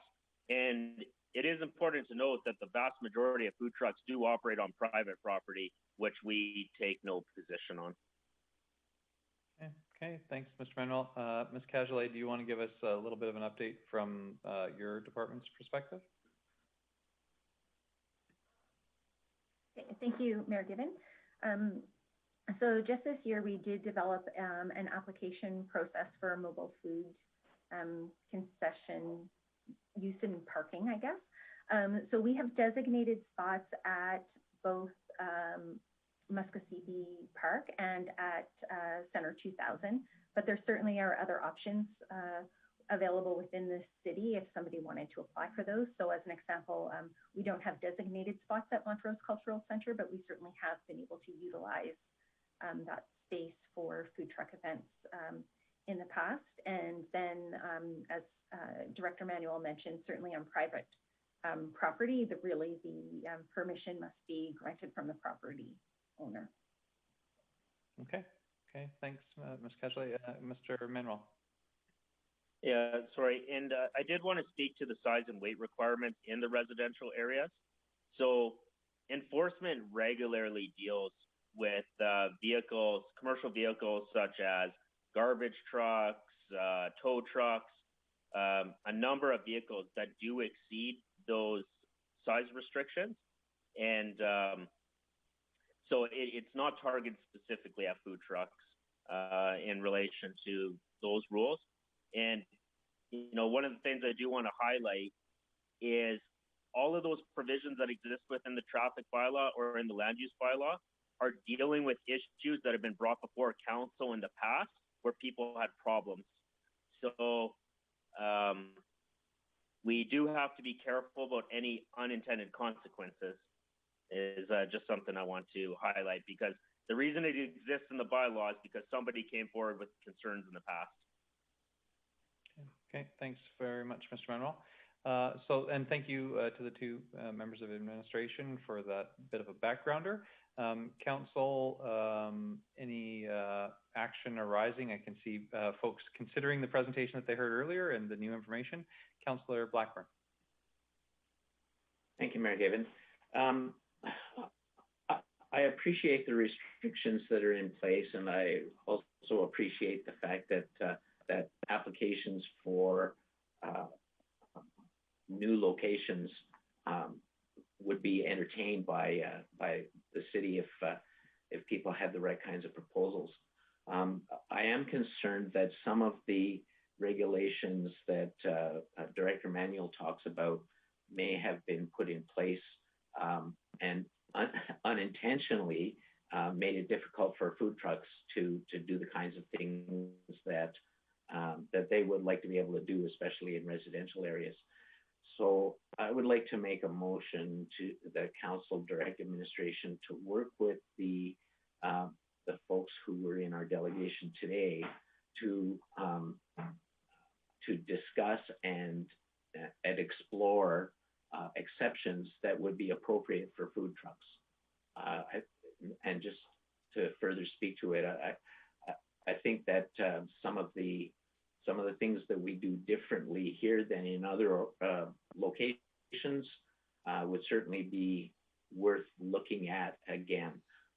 And that would apply both to the placement of trucks when they're in business, and certainly to deal with the parking issue that they have in their driveway. So that's my motion. Thank you. Okay, thanks very much, Councillor Blackburn. Open for discussion and debate. Councillor Bressie. Great, thank you, Mayor Given. I can't support this motion as is, and I think for me to talk about where they can do business, I'm very interested in that conversation. And I think that there are some opportunities in the city that I see. At the same time, I'd like to understand better the challenges. So if we're talking about their ability for where they go when they're actually operating, very open to that conversation. I think though, when I talk about them parking at night, I really get why they want to work, why they want to park in their houses. And that's a conversation I may be open to, but I don't really see what makes a food truck different than a guy running an eavesdropping company or different than a guy with a tow truck. And I'm not really interested in looking at opportunities in our land use bylaw to give food trucks special exemptions from their parking. If we want to open it up and look at all home-based businesses and what's allowed to park, I could maybe be interested in having that conversation. But I don't, when a food truck is parked at home, not being used, I don't see what's different about it than a lot of other businesses that would also like to park in their driveway. Okay, thanks, Councillor Bressie. Councillor Palat. Thanks, Mayor Given. I also can support the motion. I think if we're going to have a conversation about food trucks, I'd like to have it at an administrative level on a committee. I don't really want to have a one-off conversation with somebody here as kind of motion stating. So unless we're going to have a holistic conversation about food trucks and process and everything, I think it was nice that they come in, but for me, I wouldn't support a motion unless it was going to be an entire conversation about food trucks. Okay. Okay. Thanks, Councillor Plott. Any other discussion or debate? Can I just ask administration to read back Councillor Blackburn's motion? I was the one that was freezing there for a second, so I might not have caught it all. Can I just have it read back, please? Thank you, Mayor Given. Moved by Councillor Blackburn, Council direct administration to work with the delegation to discuss and explore exceptions that would be appropriate for food trucks. Councillor Blackburn, does that accurately reflect your motion? Go ahead, Councillor Blackburn. It does, and thank you. If I may just close, I would like to suggest that what we're doing here has to do with having a look at this particular delegation's concerns and working with them to see if administration can come up with something that would be appropriate for them and for other trucks. Certainly any kind of a change may have to come back to council, but delegation does attention. Okay, so I think Councillor Blackburn was intending to close. I see you there, Councillor Friesen. I think Councillor Blackburn was intending to close. Did you have something, Councillor Friesen?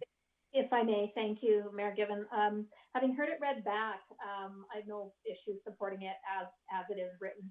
To determine exceptions that may be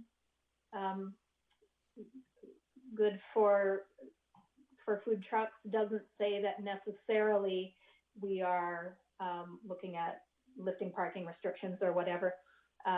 What may be determined here is that indeed they are no different than any other kind of service truck that parks in. So I don't, as it's written, I was kind of thinking along the lines of Councillors Bressie and I think it was Collette that spoke to that, but having heard it read back, I don't think that this is an issue the way it's written. So thank you. I will support it. Okay. Councillor Clayton, I think I saw you. Thanks, Mayor Given. I'm sorry, Ms. Karvashewski, could you just read it one more time? Thanks. Thank you, Mayor Given. The motion is moved by Councillor Blackburn. Council direct administration to work with the delegation to discuss and explore exceptions that would be appropriate for food trucks. Okay, Councillor Plott, I think I saw your hand again.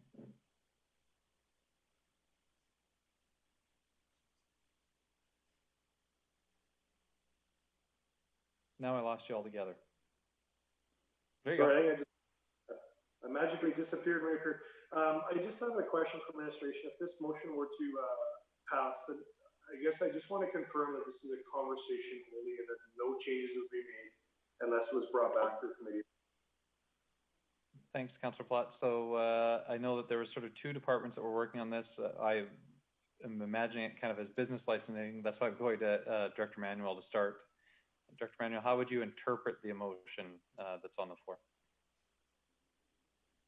Well, the challenging piece to this is it's enforcement services because of the traffic bylaw components.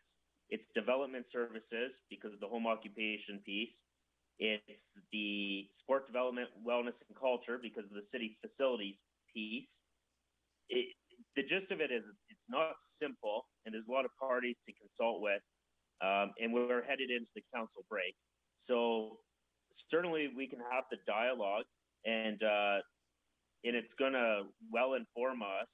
As far as having any substantial change in place for this season, I don't know if we're going to see it. So we're really kind of doing groundwork to address things moving forward for future seasons.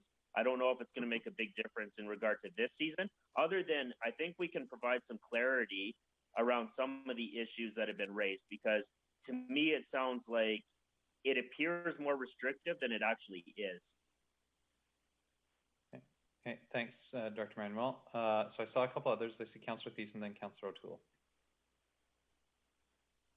Thank you, Mayor Given. I apologize, Councillor Blackburn. I can't support the motion as it stands. And not because I think it's a bad motion, but I'm with Councillor Palat that I think we need to take a holistic look at it.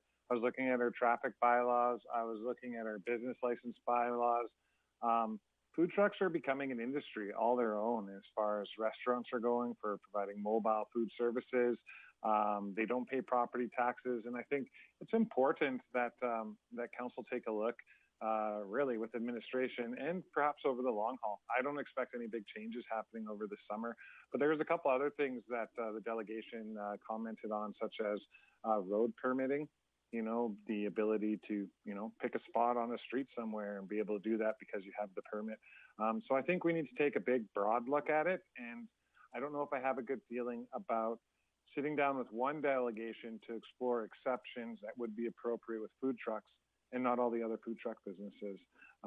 Commend our delegation for coming in today, but I would hate to accidentally give someone an advantage and then we have a whole bunch of food trucks coming back saying, hey, you guys didn't give us that same advice that we found out through so-and-so. So I'd like to take a big, long, holistic look over this, even if it takes us 6 months. I'm not worried about it getting done over the summer.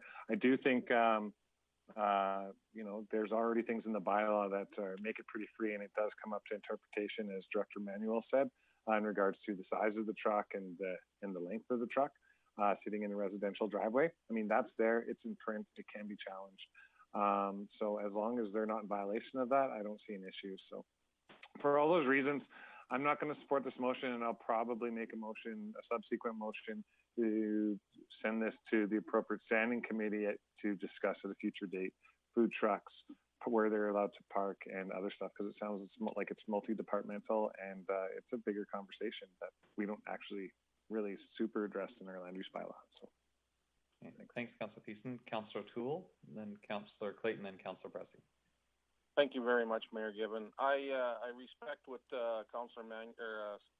Chris Manuel had mentioned. I think that if he was to sit down with this particular group that are new to Grande Prairie and don't know all of the bylaws and how they are affecting them, they worked in other communities in the southern part of the province, just to have a discussion and explain what our rules are and what they can get away with and what they can't get away with. I don't think this is a much more than basically a coffee and a half an hour maybe. And if we can give administration that leeway to have that discussion, like Mr. Manuel said, I think they're reading into it too much. I think they just need to have everything explained to them. So I am totally in support of administration sitting down with this particular business person to see where they can bring their venture into Grande Prairie and make it successful. If you want to go beyond that later on, I'm in support of having a review of the food truck system in Grande Prairie. I'm totally in support of that. But this is just a one-off case where somebody wants some advice and they get it right from the horse's mouth and or the horses, I guess. But this is just something that we would do to our citizens and have a discussion with them. And she did talk to the department at one time, but it was she didn't know the questions to ask, and so she left there. She was left a little bit vague. So I'm in support of this, and I'm looking forward to my council members to support this too. Just a one-up meeting to support a business owner. Thank you. Okay, thanks, Councillor O'Toole. Councillor Clayton, and then I'm going to go before you, Councillor Bressie. I want to get in a turn. Thanks, Mayor Given. Yeah, based on the way the motion is worded, I think it's more than what Councillor O'Toole is describing. I do believe that administration at any time should work with organizations and people to find solutions with existing parameters in place. However, I think this motion is more than that, and I can't support it as it is because, as noted by Councillor Thiessen and Councillor Plott and possibly others that don't come to mind, it's just not a across the board conversation with that industry. And in my opinion, that's what is needed at this time. So therefore, I can't support this motion. Thanks. Okay, thanks, Councillor Clayton. Yeah, so I won't support the motion either. There are about 3 things that I think I could support. One would be direct administration meet with the delegation to discuss their concerns, as some have said. 2 would be for this season to direct administration to identify additional locations that might be appropriate for food trucks on public property. And the 3rd would be to do that sort of holistic review of food trucks for the coming season. So there's sort of 3 different things: match up administration to the delegation, see if we could find a couple more sites, because it sounds like administration already has some idea about sites that might be appropriate that they could pop in for use this season. And then that final one is that more holistic review, which I think everybody would agree needs to happen. I'd be happy to support any or all 3 of those motions if they were made, but unfortunately the motion that's on the floor right now isn't one of those. Councillor Bressie. Great, thank you. I think that our council has an unfortunate habit sometimes, I think, of asking administration to go do a whole bunch of work when we haven't given proper parameters to that work, and where we say, hey, there's this problem that's been identified in the community, go and find possible solutions. And then they come back to us, and either a strong portion of council or all of council goes, whoa, that's not at all what we were looking for. And a bunch of work gets thrown out, and that's our fault, not administration's fault, when we've asked them to go solve a problem, but we haven't put parameters on that. And for me, I really do think that there probably are opportunities here that we could move on. It probably changes that are needed, but I'd like council to have the conversation first of what are our expectations? Do we want to open up the land use bylaw to let vehicles park on driveways when they're not in use? If so, are food trucks the only one who are doing that, or are we doing that for all of them? I think it's a huge question, Sayan. Do we want food trucks limited to places like Center 2000 and South Bear Creek that are far away from property tax paying restaurants, or are we okay, or do we want them in the downtown core as a reason to draw more people into the downtown, with the consequence of they're competing with other restaurants? Those are huge philosophical questions there that I don't know how administration goes and does work about what kind of exceptions we'd want and we'd accept without us having those philosophical conversations first. So this is absolutely a conversation that should happen, and I hope we pass a motion to initiate that conversation. But this idea of a bunch of departments administration go to a whole bunch of work when council hasn't done its important work first, I just can't support. Okay, thanks, Councillor Bressie. So it sounds like everybody had to go. Councillor Blackburn, if you'd like to close. Yes, thank you, Mayor Given, and I apologize for trying to close too early. Before, now this is a delegation who came to us with some specific. Here's my freezing up again.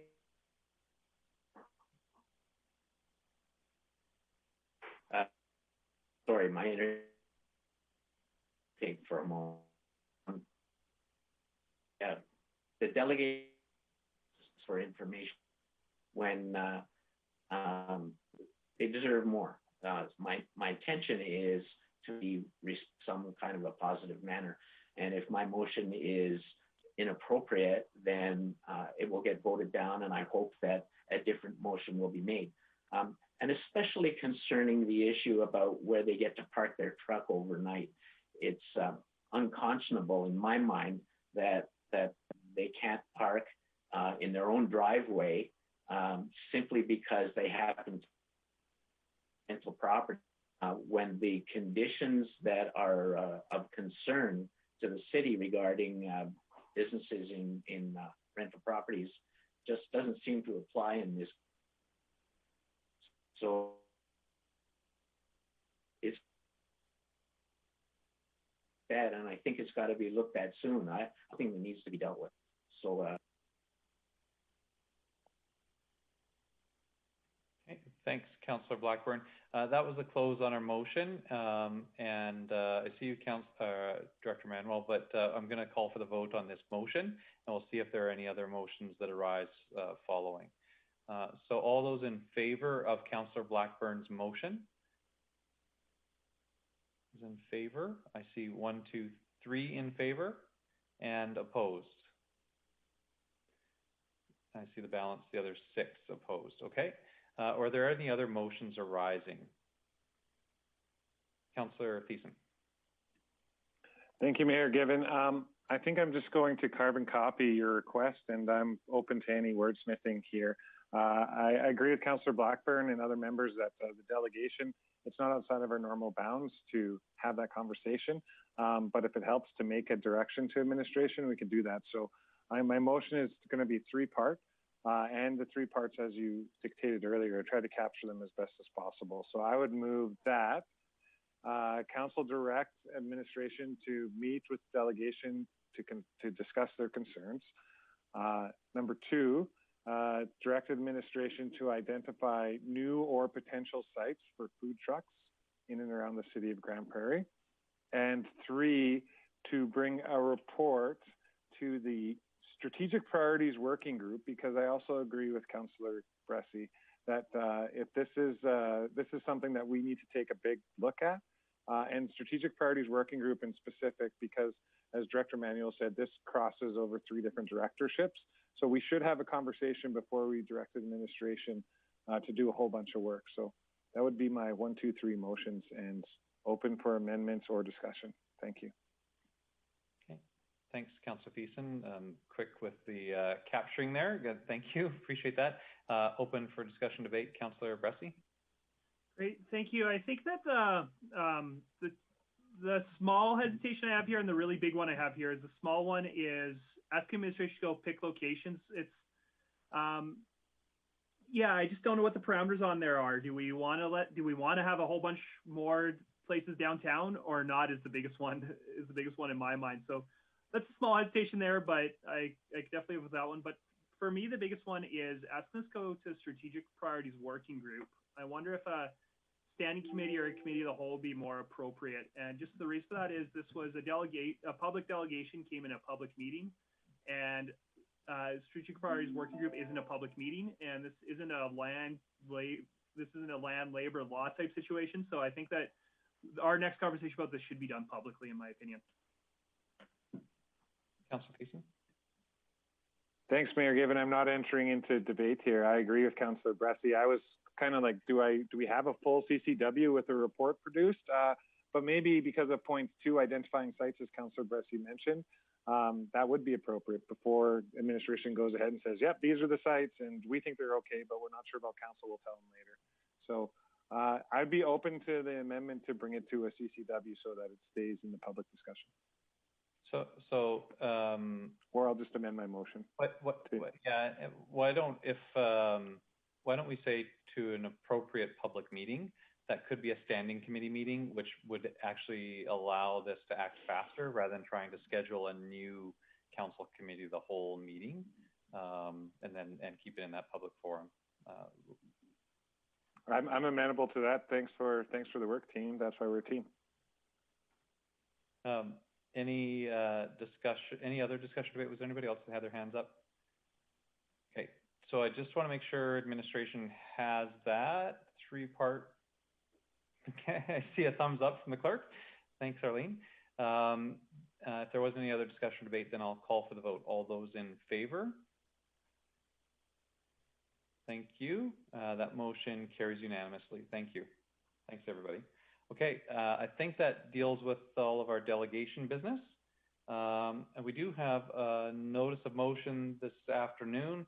Councillor Bressie is bringing forward a motion is bringing forward a notice of motion to inform us that our next council meeting intends to make it. I think for today, this is a procedural sort of thing. The notice of motion is contained in your council package. You can see that. And Councillor Bressie will make that motion at our next council meeting, and then we would discuss and debate it there. That notice of motion is given. Thank you, Councillor Bressie. Let me see. So we do not have any scheduled delegations this evening so we don't need to have an evening session, an afternoon session, late afternoon session. So we would go into council member reports. Councillor Palat let me know that he has a report from the Grande Prairie Airport. Councillor Palat. Thanks, Mayor Given. There was also Councillor Thiessen there, so I'll give it us. we didn't do a rock, paper, scissors. I guess I'm just confusing this one. I think he's got some other ones. So the report from there, WestJet has recently applied, commencing July 5th. They'll be increasing to 3 flights per day, 5 days per week, with 1 flight on Saturday and 2 flights on Sunday to Calgary. They will also be having 1 flight per day, 5 days per week to Edmonton. So there is some flight service back to Edmonton now through WestJet, 1 day per week. With the amounts of the schedule changes, they're now beginning to expand the air terminal hours. As of July 5th, they will be back to normal operating hours of 18 hours a day. Transport Canada did implement mandatory mask requirements for staff working in public areas, so we've been following that as well. And we anticipate moving the mandatory mask requirements for all persons entering the air terminal operations soon. So that's the report from the airport. Oh, and sadly, probably not, they didn't need to mention it, but passenger movement is way down. Thanks very much, Councillor Platt. I see Councillor Clayton. I think you had Grande Prairie Regional Recreation Committee. You betcha. Thanks, Mayor Given. I just sent Council and Administration the results of a report that was discussed at the last Regional Recreation Committee. The survey rather than the report talked about everything from travel times that people are participants were willing to do, as well as regards to usage of facilities, etc. So it's a very informative report. It is available on the website if the public is looking for it, but I just sent all the information to Council and CLT for their information. At our last meeting, in addition to that, we had our regular update on the plan and progress to date and the regional training, as well as regional inventory and the refinement of processes. There was one motion that came out of the meeting. Just for public awareness, there was a motion made to direct administration to present to each individual council and provide detailed information on the work that has been completed in 2020, what is currently being done and planned for 2021, and seek approval from each individual council for contract extension going forward on that coordinator position. So there will be a discussion at council level in regards to that. On our own, as well as other discussions, there was the city and the county are working together in regards to the regional ball usage as well. The county is working on the needs assessment for the Claremont rink because there was a loss of they lost their ice sheet. Really, I think that's about it for today. Thanks. Okay, thanks, Councillor Clayton. Councillor Bressie. Thank you, Mayor Given. I'll give an update from the Grande Prairie Regional Sport Connector, and it wasn't a very long board meeting because we headed right into our AGM, which was a virtual AGM, and it was great hearing about a lot of the successes of the organization over the last year. There's 180 plus sporting organizations in our region, and a lot of help was provided indirectly to all of them, but about 90 of them had direct contact with the Sport Connector over this year. So that was great to hear about. It was also great to hear more about our virtual Try It Day, which was because we couldn't do an in-person Try It Day. It all went online, and it was great to have hundreds of kids participate in that. And also now there's some video repositories of information that will serve our community in the time to come. And also just a quick update on our board elections. It was an interesting election because we had more candidates than we had spots on the board, which is always great for an organization. It's also always sad because you have to say no to a few great candidates. But the people that got elected or re-elected to the board were Lee Goldie, Garrett Richardson, Jeff Smith, Julia Detove, and Mike Lozon. And I'm looking forward to working with those people on the board. I think there's a lot of new strength on that board, which is going to be very, very, very good for that organization. And I also think there was a lot of strength that didn't get voted in just because we didn't have enough spots for them. So thank you to everybody that put their names up for election. Thanks, Councillor Bressie. Were there any other reports from our agencies, boards, and commissions? I'll go to Councillor Thies and then Councillor Clayton.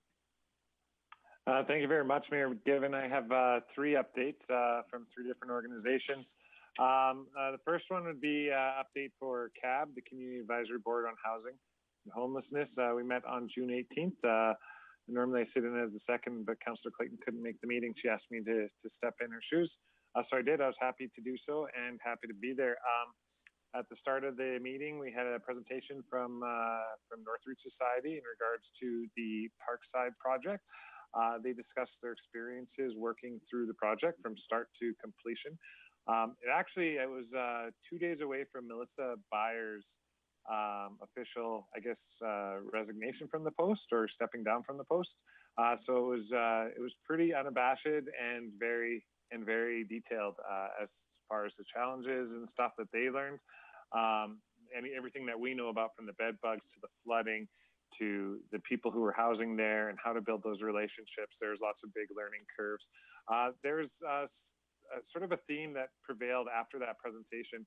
One of them was Melissa had stated that her and her crew through Northreach have never seen so many new, unrecognizable people on the streets nowadays. She said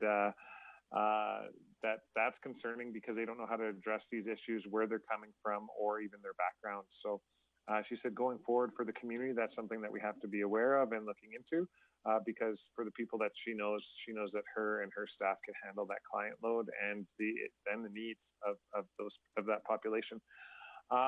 One thing she said, and this is where it carried through, she said that 99% of Northreach's clients had applied for the CERB. The CERB, I've been calling it the CERB. I think most people call it the CERB, CERB program. The issue with that is that most of the clients served by Northreach Society and other housing and not-for-profit organizations working in the social services field is the clients already are on subsidized living, whether that's Alberta Works or whether that's AISH or whatever, that's anything. But the CERB came in at more. And so word traveled out on the street that, hey, there's this free money coming from the federal government. And so everybody signed up. There was no checks, there was no balances, and now people are starting to get cut off because the other levels of government, like the province, are finding out, and they're saying, well, you got CERB, we're cutting off your Alberta Works, we're cutting off your Alberta Works disability. So this presents a problem not just here today, but in the future, because without supports, without having a monthly living, once the CERB gets curbed, they're going to have no benefits program, or they're going to have to set those all up into place as well, which could have a big impact on our community as well as our homeless population and the number of people that we're striving to help in a negative aspect. And luckily, to that extent, we had members of the provincial and federal bureaucratic teams in housing and homelessness on the call with us. Jackie Wallace from the federal government said that there's been a lot of fraud going on and they don't know how to mitigate this. And I received a few calls as well prior to this meeting from people who are, in and out of homelessness that still have my number from my old job, and they called me for advice. I gave them advice. Luckily, it wasn't the wrong advice, according to Ms. Wallace. But some people are getting into this really honestly and not fraudulently. It's just somebody told them they can make $2,000 and the government's handing out checks. What are you going to do if you're only making $900 a month? So this is something that I think our council and our community needs to be aware of. And probably the biggest thing that we talked about, besides updating the advisory board on the housing projects that city council and administration had on the works as far as the medical model and otherwise permanent supportive housing and all that. So that's that. I'll be quicker with the next two, I promise. On June 23rd, we met with the Nighthawk board as promised. Part of that was to have a discussion of any updates on the Hill, and there are no updates on the Hill. We're still waiting on that geotechnical before we can determine anything. What we do know is that the cost of building a brand new chairlift for the one that had the pole slide down the hill was about $1.5 million. And then the T-bar is in that $570,000 range. Sorry, one sec. People keep calling me. So to that degree, we set up a fundraising committee, myself as the chair, Leanne Beaupre, the Reeve of the County of Grande Prairie, as well as new member Carrie Richardson. Are all sitting on that, and we're open to any other public members or board members who have the time to commit over the summer to looking at, what we can do for the Hill.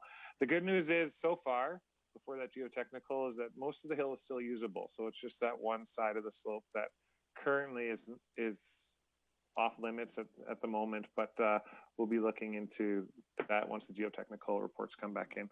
Also, we passed the operating budget for 2020-21. The good news on that is a very conservative budget. Mr. Clarkson did a really good job of, not trying to keep the budget lines at the same level, made reductions in staffing in other areas and efficiencies. And it looked like a very passable, realistic budget. My only concern was in regards to our school trip revenue and lessons revenue, because that is a substantial amount of money, and not knowing which way the schools are going to go or which way people are going to go with their recreation stuff in the winter. My fears were abated when Jonathan said that currently we still have 25 out of 35 ski classes, like full classes from the school system, booked for next season, as well as at the Bike Skills Park down in South Bear Creek, they have 90 classes at the Bear Paw and Bike Park area. So they're still bringing in some money and still finding ways to do it. And with a reasonable, realistic budget, that's a good thing. Also, finally, we elected our board of directors as it was our operational meeting. So congratulations to Whitney Wild for achieving the role of president, to Nick Caballo for achieving the role of vice president, to Craig Gramick for achieving the position of secretary, and to Nelson Winia for retaining his position as treasurer. With that being said, the final note was on the Downtown Association, and we met on June 24th.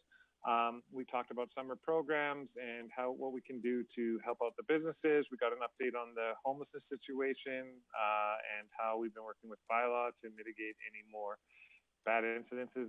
There haven't been very many lately, but there are still some creeping up and down. The big news talk, though, was something that I think Council's aware of and probably not the community, is that the provincial government, as part of their round of cuts, cut their grants in place of taxes program to the BIA levies, which a lot of downtown BIAs don't know about this funding. Some do. The City of Grande Prairie did know about it, but in the losing of that, it's about a $60,000, $57,000 actually hit to the bottom line of the Downtown Association, which I think Council is going to have a discussion maybe with the DTA in the future and probably prior to budget to discuss this, because at the moment, if we're just going to levy a new BIA tax, it's going to increase downtown business owners' taxes by 20%, and nobody wants that. So it's a good thing that that's come up to the forefront. The DTA board's talking about it. I know Council is aware of it, so I look forward to those future discussions. That's all the reports I got. Thank you. Thanks, Councillor Thiessen. Councillor Clayton. Thanks, Mayor Given. I'm just going to get back to where I was. So I had an update on the Grande Prairie Regional Tourism Association. We had a meeting last week. A couple of things, a reminder to the public. Many activities happening this Canada Day. There will be Sundance Balloons in Muskosipi Park. They're doing a fly over the city from 2 to 3, as well the fireworks at Muskosipi Park and the Community Knowledge Campus, adjacent to Charles Spencer School, as well as the Downtown Reverse Parade and Car Show. And so as well, there are a few other activities I wanted to highlight. There's a regional amateur photo contest going on currently. Basically, it's a photo they're trying to capture of why you love this region, why you love being Canadian, and why you love Canada Day. So a picture that captures that for you. The photos can be submitted to GPRTA, quick email address info@gptourism.ca. They need to be submitted by before midnight on July 5th, and the winner will be drawn on July 6th and featured in the 2021 destination guide. So great opportunity there. As well, a nice announcement through Travel Alberta and the federal government. There was an announcement that the Alberta Destination Management Organization has a COVID-19 operational relief program. It's a partnership between Travel Alberta and Western Economic Development, Diversification Canada. So it's a joint funding program, and Grande Prairie was one of the fortunate destination marketing organizations to receive funding. So it's to help ensure the future sustainability of the DMO and the DMOs that were awarded, and their ability to support community tourism as tourism reopens in our area and across the province. So that was some additional great news.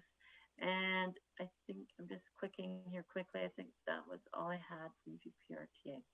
Yes, that's it. Thank you. Okay, thanks, Councillor Clayton. Any other updates from our external agencies, boards, and commissions? Seeing none, then we'll start council roundtable with Councillor Bressie. Great. I think that I'll do something a bit unusual, not update you on something I went to, but something going on that I think impacts council greatly, and that is just bring it to council's attention and to anybody who's watching attention, Bill 29 introduced in the legislature this last week. It's an overhaul of the Local Authorities Election Act, and I think that we should be profoundly disturbed by it because I think it is going to, whether intentionally or not, introduce big secretive money into at least some municipal campaigns.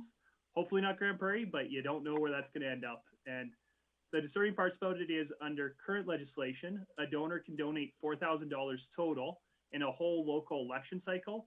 Bill 29 would allow them to donate up to a donor to donate up to $5,000 per candidate. So basically unlimited money by individual donors going into local elections. It also eliminates the ability of a municipality to demand financial disclosures pre-election, so that as more money is going in, there are disclosures that are, it's becoming more secretive.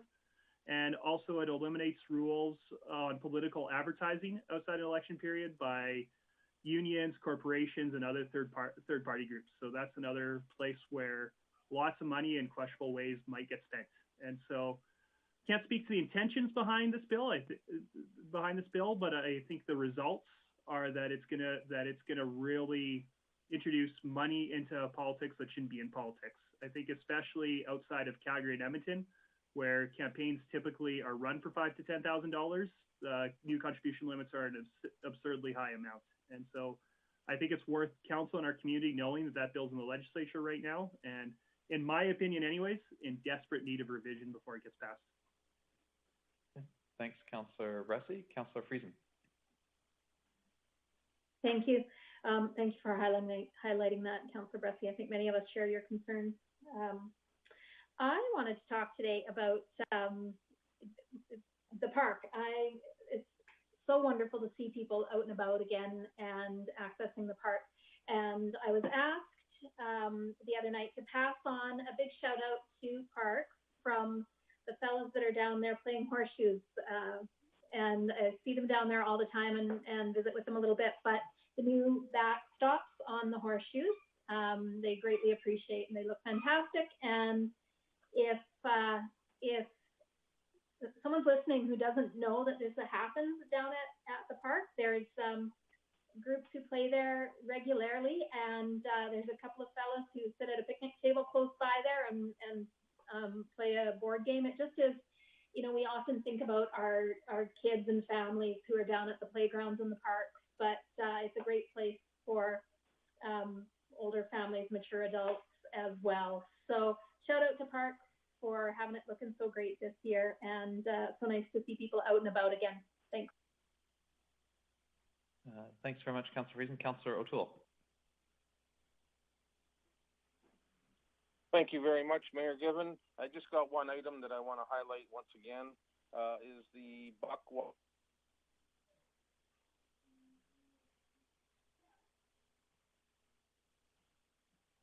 Councillor O'Toole, it doesn't look like your mic is muted, but we can't hear you.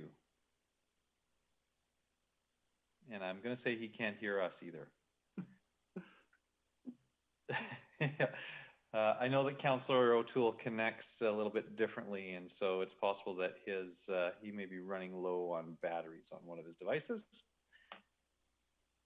Who's going to try the lip reading?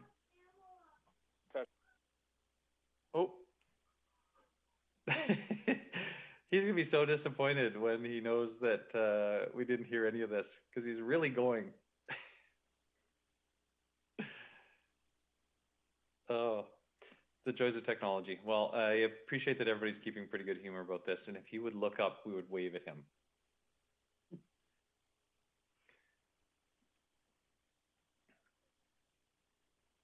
I agree with Councillor O'Toole that disc golf is the best thing happening in our parks right now, and we should fund it at 10 times the level we're currently funding. Okay. This could, if we all start to do what Councillor O'Toole is actually saying, this could go off the rails pretty quickly.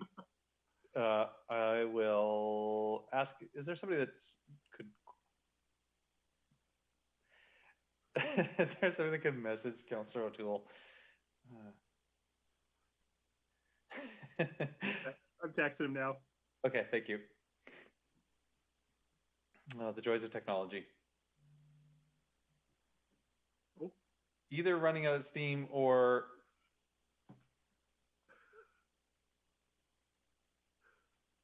this is probably my favorite part of the Zoom meeting so far.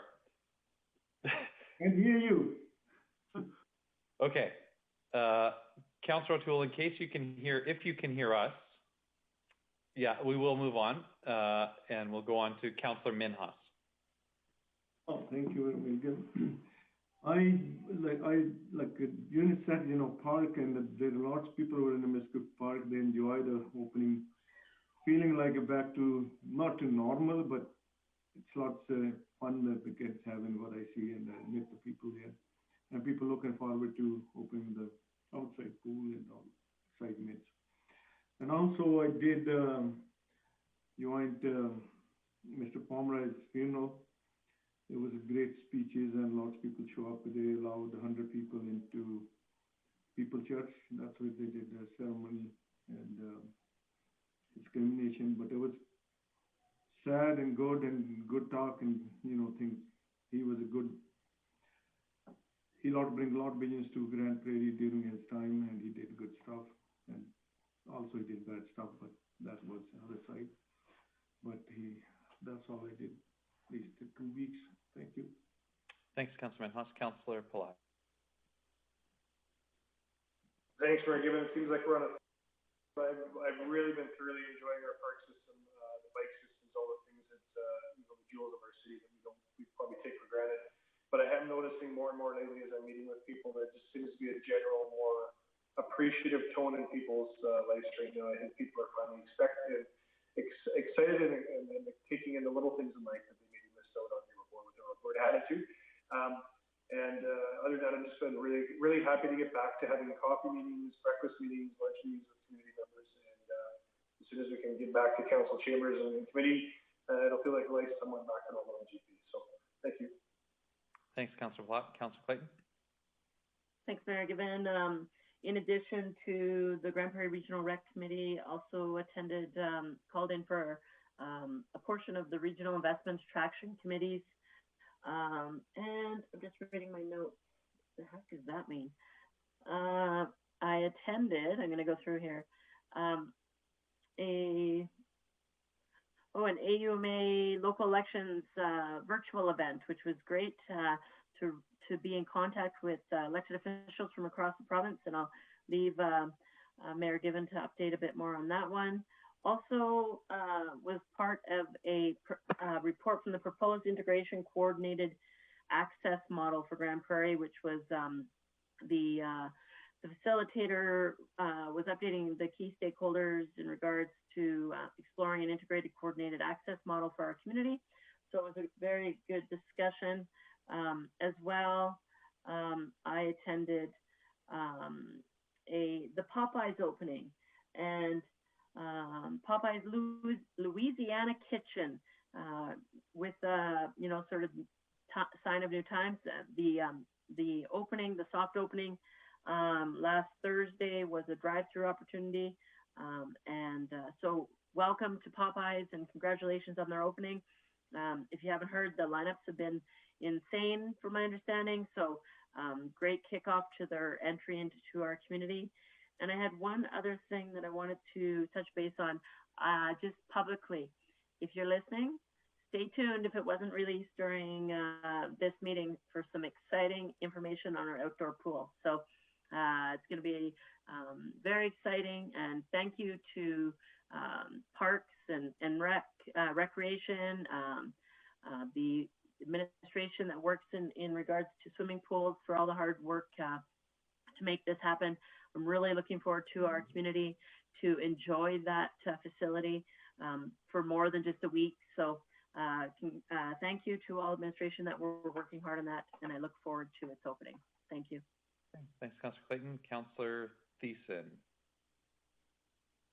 Thank you, Mayor Given. Thank you, Councillor Clayton, and thank you, Kevin O'Toole. We didn't get your update, but I know it was about Buck Wild at the start, and then you trailed off. Thanks for representing Council there. As for me, just two things I want to mention. First one is Father's Day. I had a glorious Father's Day. I hope all the other fathers had one too, and mothers, and everyone else there with families. For me, it was especially awesome. I'm now sitting the proud owner of a new chair that was bought for me that is an orthopedic chair, which is good for my back, so I don't have to stand up, walk around, and go black anymore. I can sit on the calls a bit more, so that's a bit good for my council. But on Father's Day, we decided to take a bike ride through a beautiful trail system, as park seems to be the theme. We went from South Bear Creek through Muskosipi to Musquote. We played some music, we swung on some swings, and we came back. And just to the south of Thrill Hill, we ran into a large, well, semi-large, about 40 people gathering for National Indigenous Persons Day or National Aboriginals Day, which was great. It was down in the Swanhaven neighborhood. It's just a big field right off of the trails, and just ran into it. I think when I got home, I realized I had a Facebook invite, but no official invite. So I did an official thanks on behalf of the city of Grande Prairie on Facebook Live. That was about it. I did part of the round dance and just enjoyed a bit of the culture that I would normally any day. And for me, it was a real refreshing moment to see all that color, that regalia, that culture that I love to enjoy annually anyways, that it was still going on. And for me, it gave me a bit more of a sense that normalcy is coming back a lot quicker than, maybe we all fear it won't, or we hope it will. So anyways, that was super good. And just a quick reminder to anyone who's used to our fireworks celebrations and you want to go out into the parks, either in the north side of town or the south side of town, because we've got two fireworks locations. Typically they happen on June 30th. If you're watching it tonight, it's July 1st. So grab your family. I'm sure there's going to be lots of people at both locations, and just looking forward to kicking off another great year in our great country. Thank you. Okay, thanks, Councillor Thiessen. Councillor Blackburn, people have moved around, but I think I hadn't gotten to you yet. Is that correct? That's right, Mayor Given. Thank you. First of all, thanks to Councillor Bressi for highlighting Bill 29. Again, I think that's an extremely important issue, and the people need to know about it. What I really want to talk about is that the Grande Prairie International Street Performers Festival will be 20 years this summer, and it was the aspect from the city and council and the multitudes of people that are watching us right now that there will be an announcement on July 2nd about what we are doing to celebrate the 20th anniversary of the Street Performers Festival, and we encourage people to watch for that announcement. Thanks, Councillor Blackburn. Thanks. Thanks. We'll have to get everybody in all of our neighborhoods to start shutting off Netflix when City Council is on, so we can preserve bandwidth. I think, Councillor Blackburn, we heard you highlighting the significant anniversary for the Street Performers Festival, and that there is a coming announcement in the next couple of days about what Street Performers will do to recognize that anniversary. So thanks for sharing that with us, and apologies for the technology challenges that we're having tonight, a little bit more than we have in any of our previous council minutes.